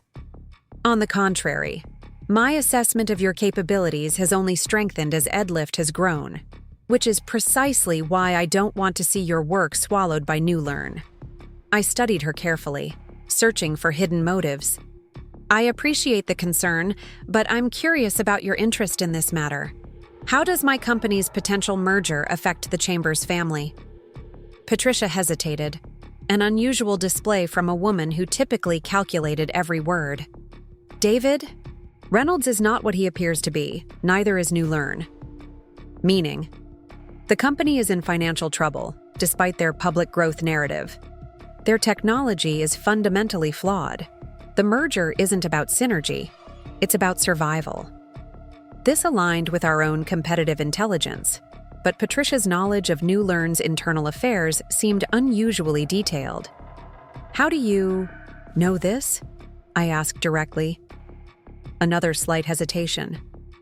Jennifer became talkative during the divorce proceedings, especially after several glasses of wine at mediation lunches. She was quite bitter about being pushed out of New Learn's leadership team after her relationship with Michael soured. I tried to imagine Patricia Chambers sitting through mediation lunches with her son's soon-to-be ex-wife, gleaning corporate intelligence between courses. The mental image was both amusing and slightly terrifying. That still doesn't explain why you're here, I pointed out. Richard's board position suggests the Chambers family has a vested interest in New Learn's success, not its failure. Patricia's expression hardened. Richard's position on that board was arranged by David Reynolds as a favor to Michael to help smooth his romantic pursuit of Jennifer. It was a manipulation from the beginning, a way to create the appearance of prestigious connections without actual influence. The personal slight to the Chambers family name clearly rankled Patricia more than any business consideration. Her aristocratic pride couldn't tolerate being used as a corporate pawn, even peripherally. I see, I said, beginning to understand her motivation. So this is about revenge. This is about integrity, she corrected sharply. New Learn presents itself as an innovative educational platform. In reality, it's a marketing company with substandard technology, propelled by financial engineering rather than actual value creation. I couldn't help but smile slightly. That's quite a passionate defense of educational integrity from someone who once dismissed Edlift as my little project. To my surprise, Patricia didn't bristle at the reminder. Instead, she inclined her head in acknowledgement. I was wrong about many things, Sarah. Your capabilities, your commitment, the value of what you were building. Her eyes met mine, directly. I'm not above admitting when I've misjudged a situation. The admission, delivered without qualification or excuse, momentarily left me speechless. This was not the Patricia Chambers I had known during my relationship with Michael, the woman who had wielded social position like a weapon and treated differing opinions as personal affronts. Thank you for that, I said finally. It couldn't have been easy to say.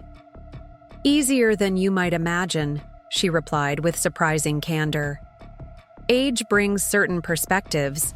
So does watching one's carefully constructed family legacy threatened by poor judgments. I nodded, understanding the subtext. Michael's hasty marriage and subsequent divorce from Jennifer had created complications beyond personal embarrassment, professional entanglements that potentially compromised the Chambers' family standing. I appreciate the warning about New Learn, I said, but I assure you, we conduct thorough due diligence on any potential business relationship. David's proposal would receive the same scrutiny. Patricia rose, smoothing her already immaculate suit. Of course, I wouldn't expect anything less. She paused, seeming to debate whether to say more. There's one additional piece of information you should have. Jennifer retained certain documents during her time at New Learn. Documents suggesting they've been copying elements of EdLift's technology. Quite illegally, I might add. This was potentially explosive information, if true. Do you have these documents? Not with me. Jennifer is. Reluctant to make them public, given certain non-disclosure agreements she signed. But their existence might prove useful in your considerations. Translation: Patricia had leverage over Jennifer that she might or might not choose to exercise, depending on how events unfolded. I'll keep that in mind, I replied carefully. Patricia reached into her handbag and withdrew a business card, placing it precisely on my desk. My private number. Should you wish to discuss this further. As she turned to leave, she paused at the door. You've built something remarkable here, Sarah. Something genuine and valuable. Don't let David Reynolds diminish that with hollow promises of synergy. With that parting advice, she was gone, leaving behind the subtle scent of expensive perfume and a business card I never thought I'd possess. Patricia Chambers' private contact information. I sat back in my chair, processing the strange encounter. Patricia's warning aligned with our own suspicions about New Learn's financial situation, but her personal involvement added a dimension I hadn't anticipated. The Chambers family dynamics, always complex, had apparently grown even more convoluted in the aftermath of Michael's failed marriage. I picked up the phone to call Lisa. This development needed to be factored into our approach to tomorrow's meeting with David Reynolds. You'll never guess who just left my office, I began when she answered. Based on your tone, I'm going with either Elon Musk or Satan himself, Lisa replied. Close. Patricia Chambers. Lisa's startled expletive made me smile despite the complications Patricia's visit suggested. Exactly. And she had some very interesting things to say about New Learn. The following morning, I arrived at the neutral meeting location, a private dining room at Luca's, an upscale Italian restaurant downtown, 20 minutes early to gather my thoughts. Lisa joined me shortly after, tablet in hand containing our latest performance metrics and competitive analysis. Remember, she cautioned as we reviewed our approach, David is a salesman first and foremost. Everything will be framed as an opportunity for EdLift, but his primary concern is New Learn's survival and potentially covering up intellectual property theft if Patricia's information is accurate, I added quietly. Still can't believe you're taking her word on anything, Lisa muttered. The woman spent years trying to undermine you. I'm not taking her word. I'm adding it to our existing intelligence. I closed the folder containing our talking points. Patricia may have personal motives, but that doesn't automatically invalidate her information. David Reynolds arrived, precisely on time, accompanied by New Learn's CFO, a serious-looking woman named Elaine Park. Introductions were brief but cordial, with David projecting the charismatic confidence that had helped him build New Learn from startup to established player in just 5 years. Sarah, wonderful to finally meet in person, he enthused, shaking my hand firmly. Your reputation precedes you. EdLift's growth trajectory has been impressive, to say the least. Thank you, I replied with professional warmth. New Learn's market expansion has been equally noteworthy. Small talk continued through appetizers, neutral discussions of industry trends, the challenges of hiring technical talent, recent developments in educational policy that might impact both our companies. David was smooth, articulate, clearly practiced at making others comfortable before transitioning to business.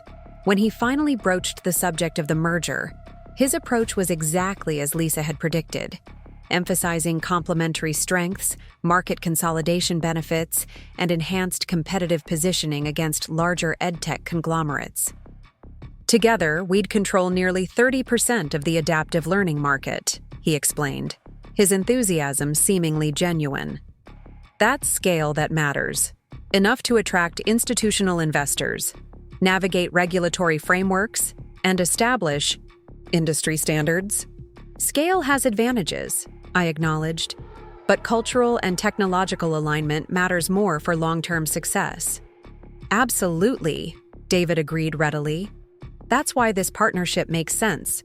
NewLearn's market reach combined with EdLift's technical innovation creates something greater than either company could achieve independently.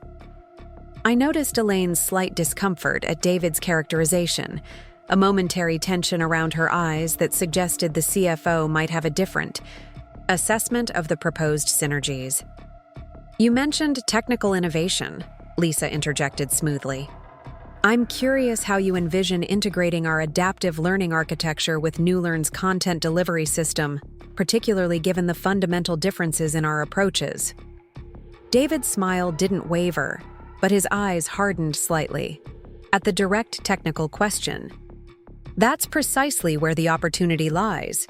Our content library is unmatched in the industry. Combining it with your adaptive algorithms creates an offering that's both comprehensive and personalized. Integration at that level would require significant architectural changes, Lisa pressed, potentially compromising the very elements that make EdLift effective. Elaine spoke for the first time, her tone measured. We've conducted technical feasibility studies suggesting integration is achievable within 12 months, with minimal disruption to existing users. I'd be interested in reviewing those studies, Lisa replied pleasantly. Integration challenges are often underestimated, especially when core approaches differ as significantly as ours do. I watched David's expression carefully, noting the momentary flash of annoyance before his practiced smile returned. Of course, we can arrange a technical deep dive with both engineering teams. But today, I'd like to focus on the strategic vision, the market opportunity. Strategy and implementation can't be separated, I observed, particularly when discussing a merger of this magnitude.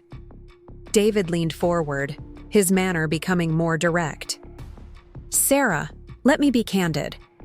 EdLift is approaching a critical juncture. Your Series B valuation will be impressive, likely north of $90 million based on current metrics. But that creates expectations of continued hypergrowth that are challenging to maintain independently. We're exceeding our growth projections currently, I pointed out, with strong unit economics and improving margins. For now, he acknowledged, but scaling requires more than good technology. It requires institutional relationships, regulatory navigation, enterprise sales capabilities, areas where NewLearn excels. The conversation continued through main courses, a polite but increasingly pointed exchange of perspectives on market dynamics, competitive threats, and future opportunities. Behind David's enthusiastic vision of combined forces, I detected growing desperation. Subtle but unmistakable signs that Patricia's assessment of NewLearn's financial situation might be accurate. As dessert arrived, I decided to test this theory directly. David, your proposal is compelling in many ways, but before we could consider moving forward, we'd need complete transparency on NewLearn's financial position and technical architecture. The momentary tightening of his jaw confirmed my suspicions before his smooth response. Naturally, full disclosure would be part of any formal due diligence process, including the truth about your cash position, I added quietly, and the technical issues with your core platform. Elaine's sharp intake of breath was audible. David's expression froze briefly before recovering. I'm not sure what you're suggesting. NewLearn's finances are strong, and our platform serves hundreds of thousands of students effectively.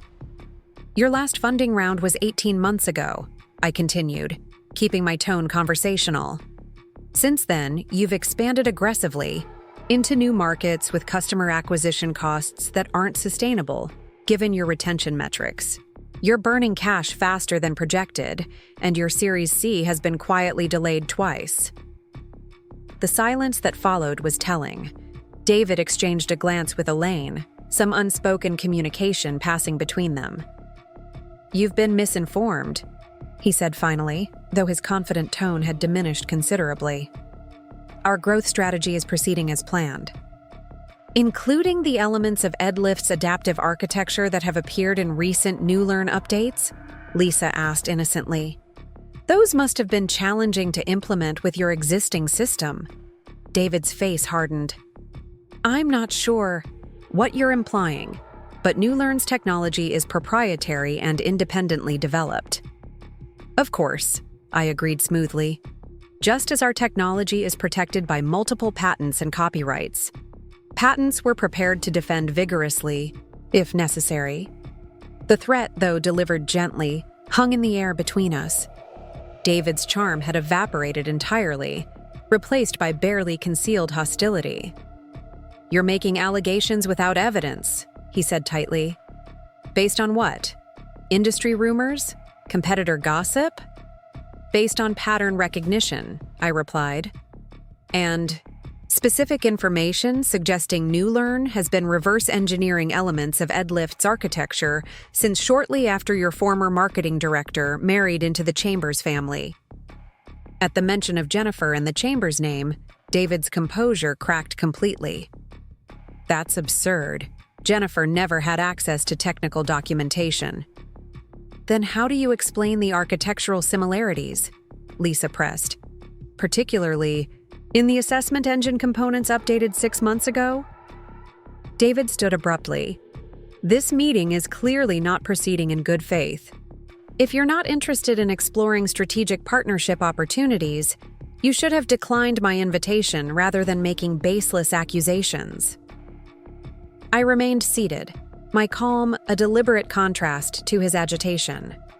I am interested in exploring opportunities, David. Just not under false pretenses. NewLearn has valuable assets, your content library, your market reach, your institutional relationships. But acquiring those assets would be more straightforward through proper channels. Elaine, who had remained mostly silent throughout the exchange, looked from David to me with new interest. What proper channels are you suggesting, Ms. Foster?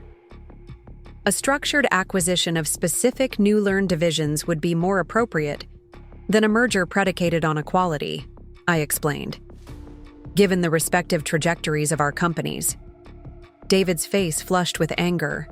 Acquisition? You think EdLift is in a position to acquire NewLearn? We have 3 times your user base, 5 times your revenue, and 10 times our burn rate, I countered calmly. With 6 months of runway remaining at current spend levels, maybe less. Elaine's expression confirmed the accuracy of my assessment before she could control her reaction. David noticed, too, casting her a betrayed glance before regaining some composure. This meeting is over, he declared, gathering his materials. If you change your mind about a mutually beneficial partnership, you have my number. After David stormed out, Elaine lingered, her professional demeanor returning now that her CEO's volatile presence was removed. You've done your homework, she observed, no longer bothering to maintain the fiction of NewLearn's financial health. As any responsible executive would before considering a merger of this magnitude, I replied. She nodded, gathering her belongings, more deliberately than David had. Your assessment of our runway isn't entirely accurate, for what it's worth. We have options. Declining options, Lisa noted. With increasingly unfavorable terms, I imagine. Elaine didn't confirm or deny this, but her silence was telling. David's vision for NewLearn has always been ambitious, sometimes at the expense of operational reality. Understanding dawned.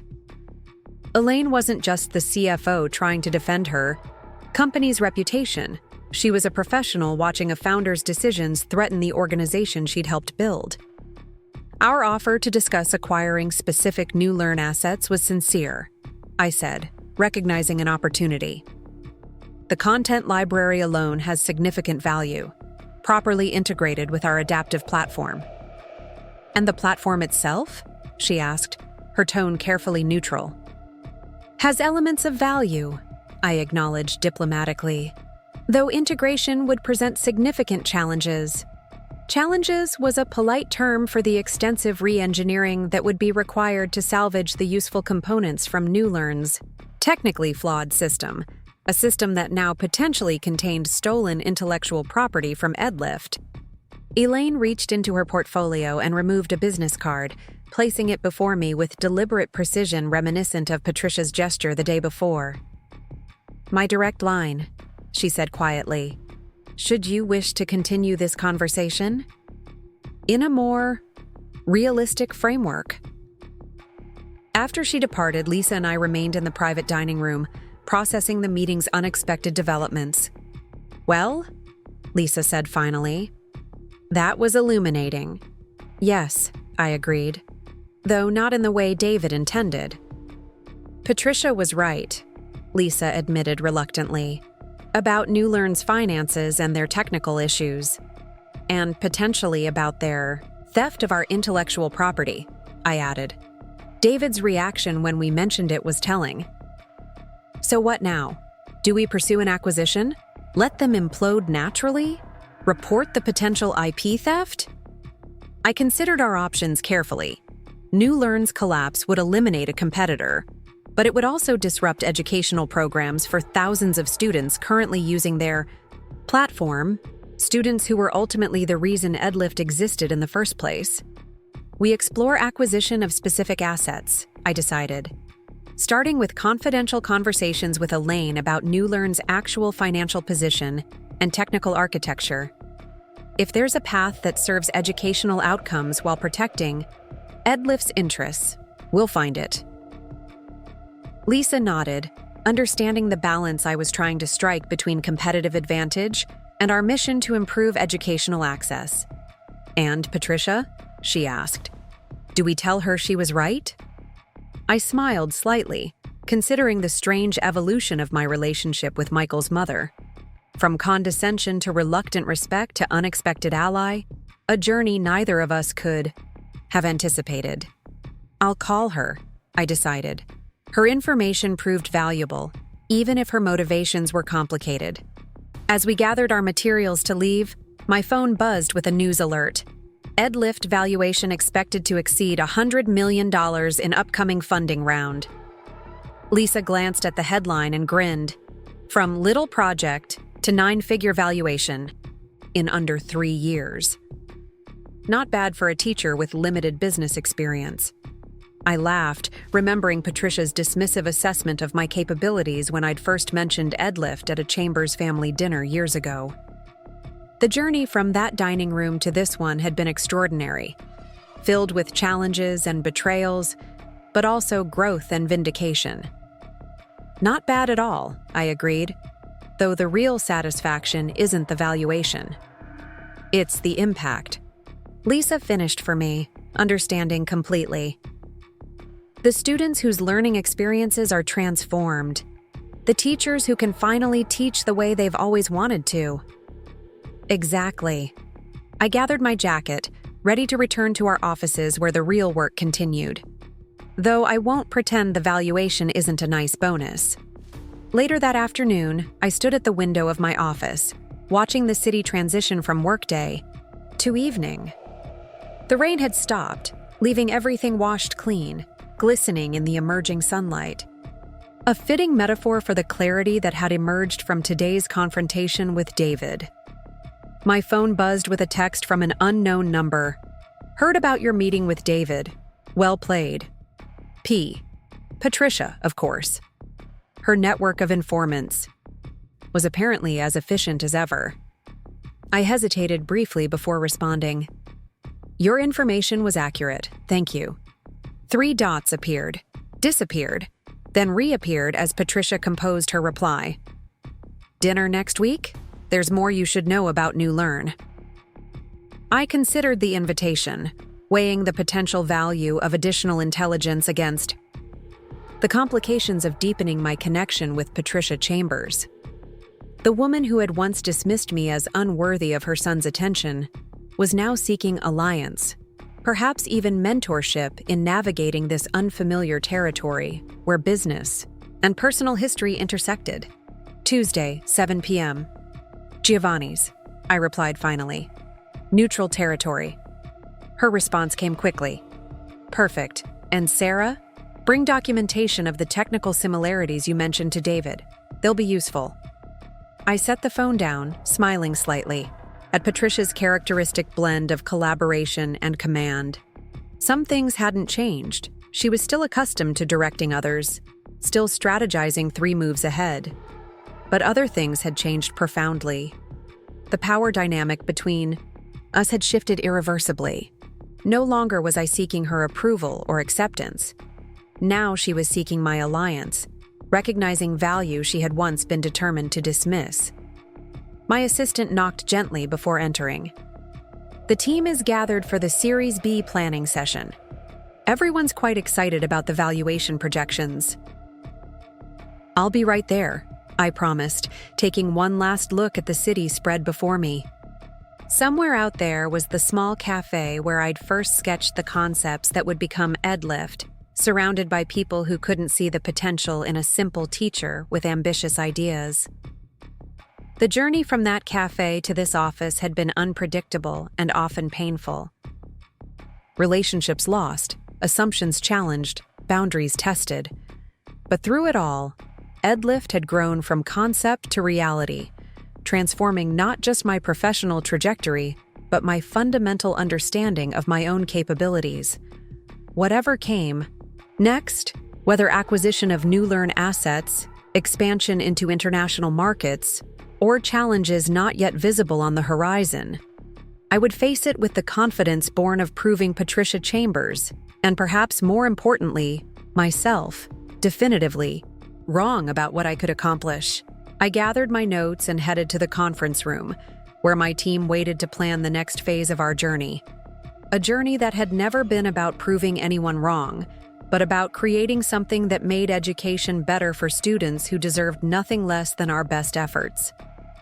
That purpose, more than any valuation or vindication, remained the true measure of success, one that Patricia Chambers, for all her social standing and family connections, was only now beginning to understand.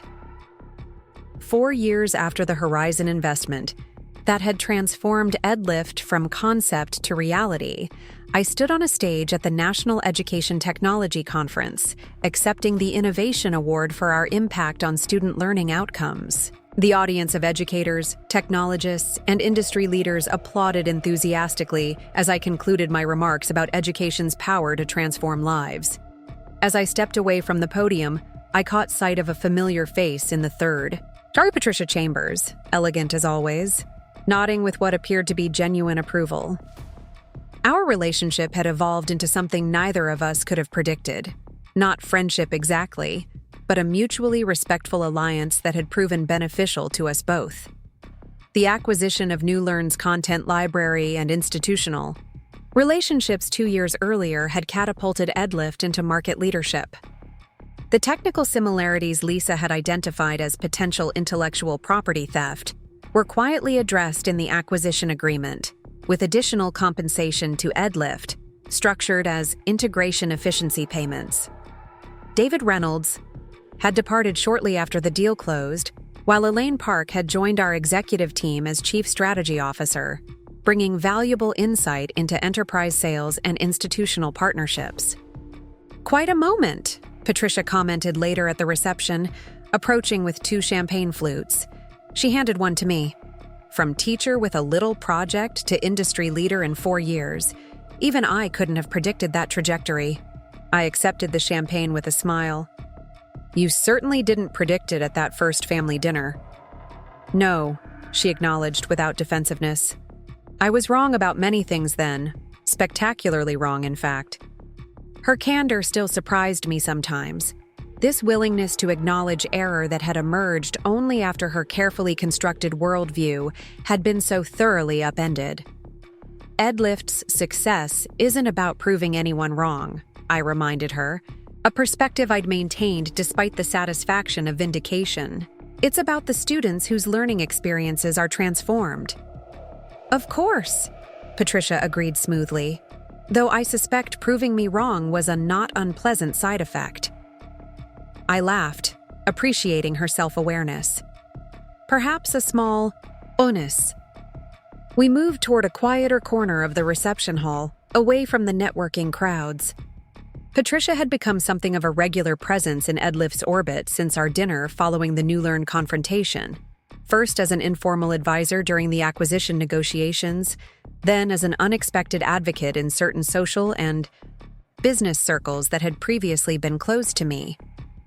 "I saw the Forbes profile," she mentioned, referring to the magazine's recent feature on Edlift's growth and my leadership. "They're calling you the future of education technology." Journalists. Like catchy phrases, I deflected. The real story is the team we've built and the educators we serve. "Humility becomes you," Patricia observed, "though you've earned the right to some pride in what you've accomplished." Coming from a woman who had once dismissed my professional capabilities entirely, the acknowledgement carried particular weight. Our conversations over the past 2 years had gradually revealed a more complex person than the rigid society matriarch I'd encountered during my relationship with Michael. A woman whose certainty had masked insecurities, whose judgments had been shaped by limited perspective rather than innate cruelty. "Have you spoken with Michael recently?" I asked, curious about her son who had faded to the periphery of my awareness as Edlift had grown. A shadow crossed her face. "He's in Seattle, now. Working for his father's former partner after his own practice struggled following the New Learn fallout." She sipped her champagne. "The divorce from Jennifer was difficult, financially and emotionally." I nodded, feeling a distant sympathy for the man I had once loved. His hasty marriage to Jennifer, apparently motivated by wounded pride, after our breakup, had imploded spectacularly, complicated by professional entanglements and New Learn's subsequent acquisition. "And you?" Patricia asked, her assessing gaze still sharp despite our evolved relationship. "The profile mentioned your professional achievements, but was notably silent on personal matters." I smiled slightly. "Some aspects of life are worth keeping private, even from Forbes." The truth was both simpler and more complex than I could easily explain. Edlift's growth had consumed my focus for years, leaving little space for romantic entanglements. There had been a brief relationship with an educational consultant the previous year, but our different perspectives on work-life boundaries had ultimately proven incompatible. "Balance is important," Patricia offered unexpectedly. A lesson I learned far too late. Richard and I built an impressive legacy, but at significant cost to other dimensions of life. This glimpse of vulnerability, rare from Patricia, suggested reflections deeper than our usual conversations encompassed.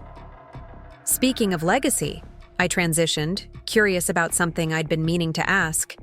"Why did you really warn me about New Learn beyond the Chambers family pride?" Patricia considered the question carefully, swirling the remaining champagne in her glass. "Initially, simple revenge.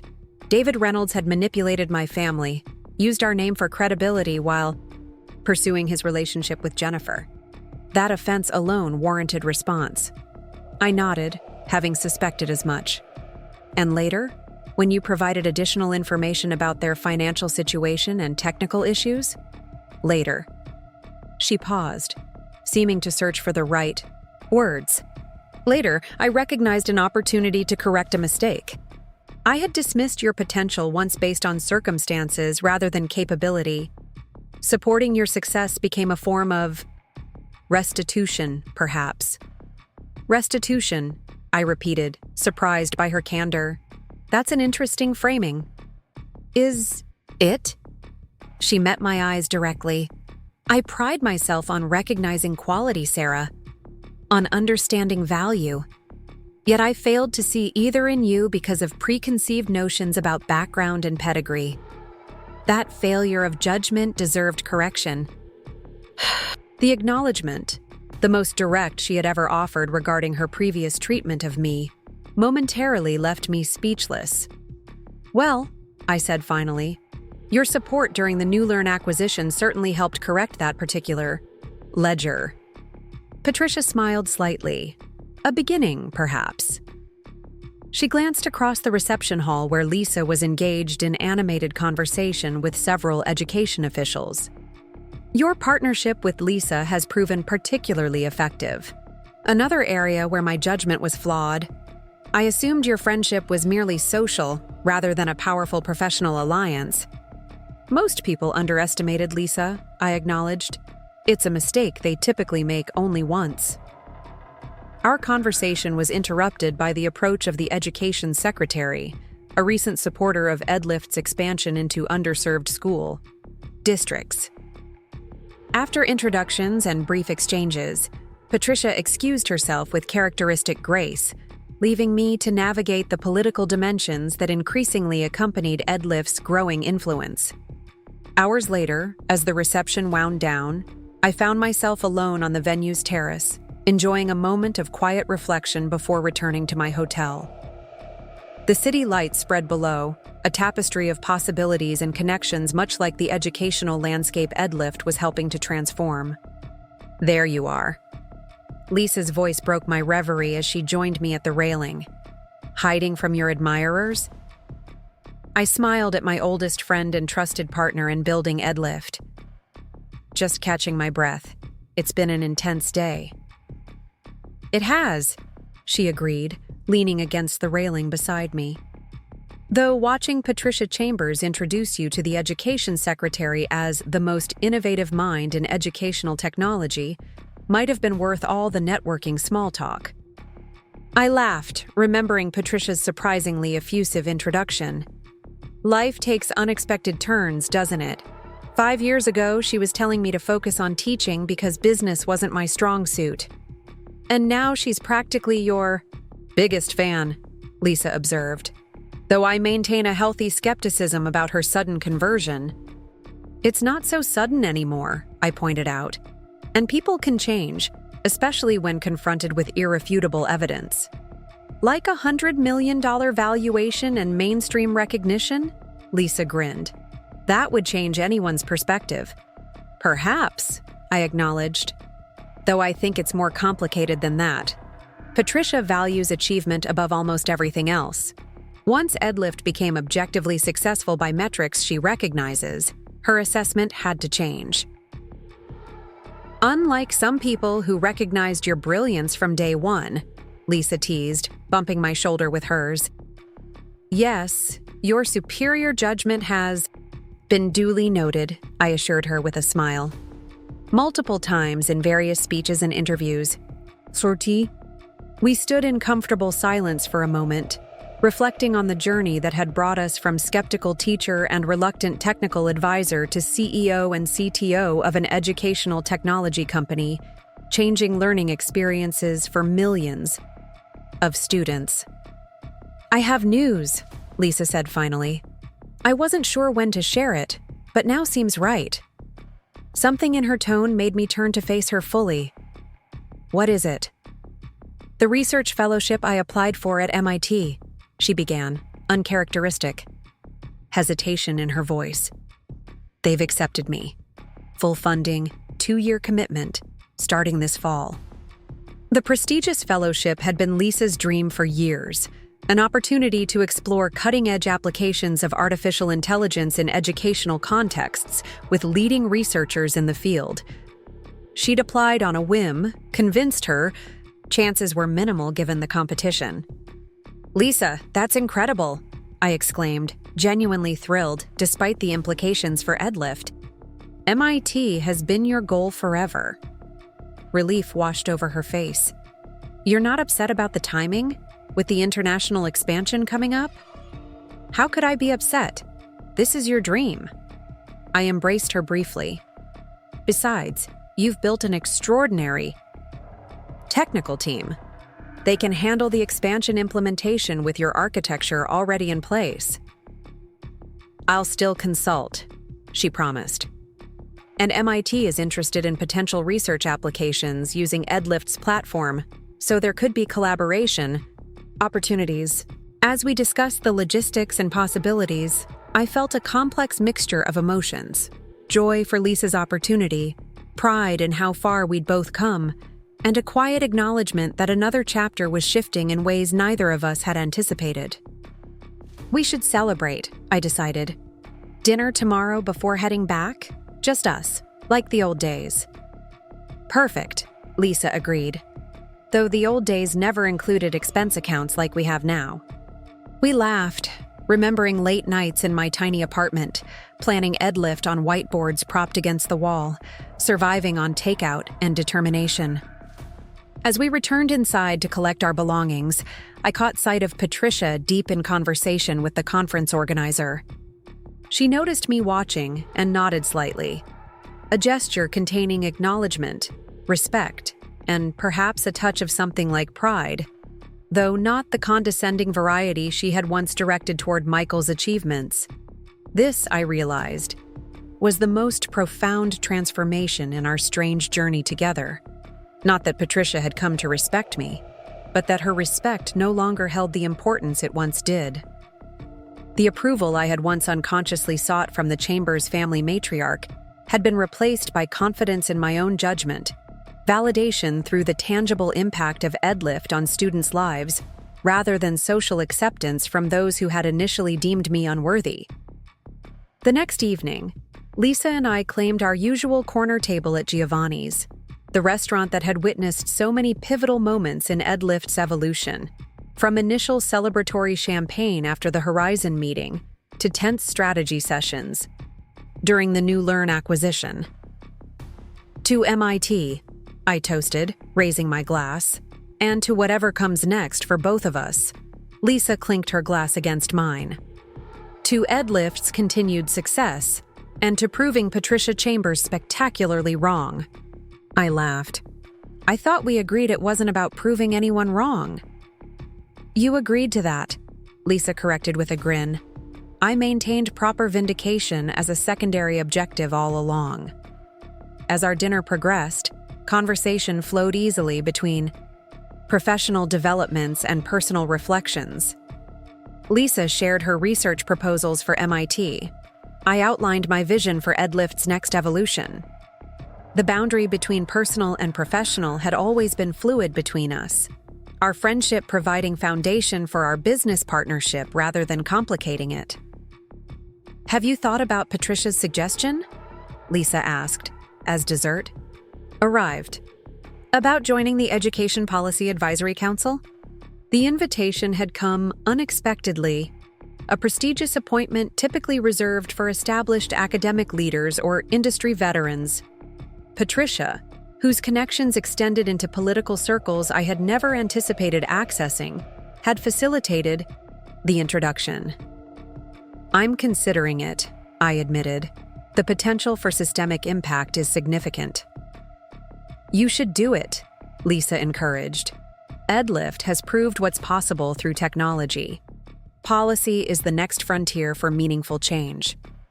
Her perspective mirrored my own evolving thinking about EdLift's future and my role within it. We had built something transformative, a platform that adapted to individual learning needs while providing teachers with unprecedented insight into their students' progress.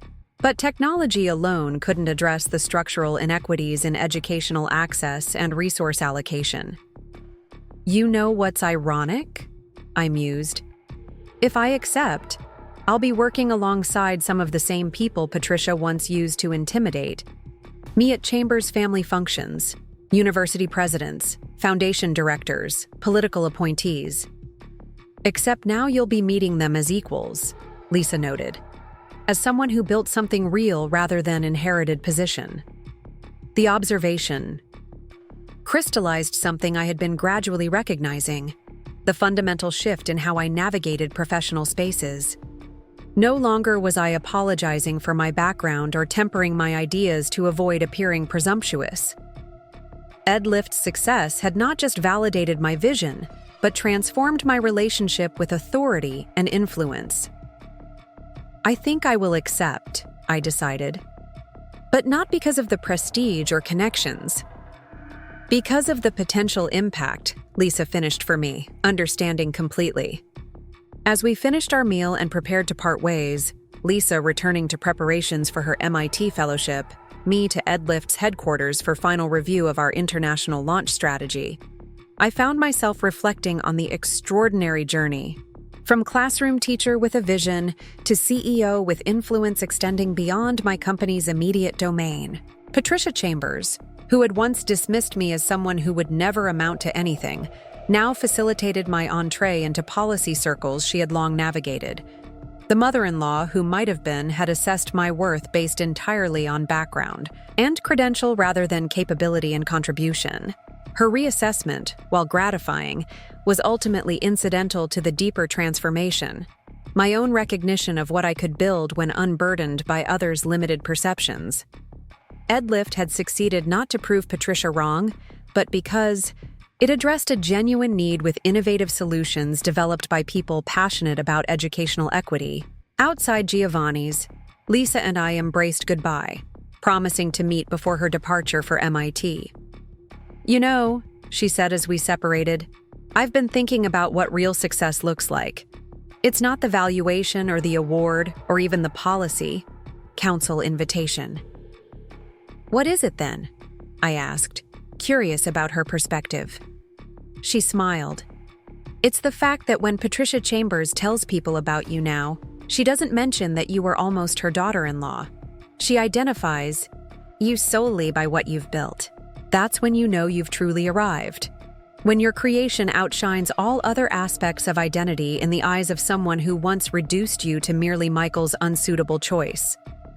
The observation struck me as profoundly true. Patricia's ultimate acknowledgement had come not through words, but through this fundamental shift in how she positioned me in her world. No longer adjacent to the Chambers legacy, but establishing my own. I watched Lisa depart, then turned toward my hotel, the evening air crisp with possibility. Tomorrow would bring new challenges, decisions about EdLift's expansion, conversations about educational policy that might shape opportunities for students beyond our current reach. The woman Patricia had once dismissed had built something enduring and meaningful, not to prove the doubters wrong, but because she had always seen possibilities others missed. The greatest vindication wasn't hiring Patricia at minimum wage, as the title suggested, but transcending the need for her approval entirely while creating something of genuine value that even she could not deny. Some journeys come full circle. Mine had spiraled upward instead, each revolution expanding perspective and possibility beyond what either Patricia or I could have imagined during those tense family dinners years ago. The view from here, built on purpose rather than resentment, contribution rather than validation, was infinitely more satisfying than any revenge could have been. Up next, you've got 2 more standout stories right on your screen. If this one hit the mark, you won't want to pass these up. Just click and check them out.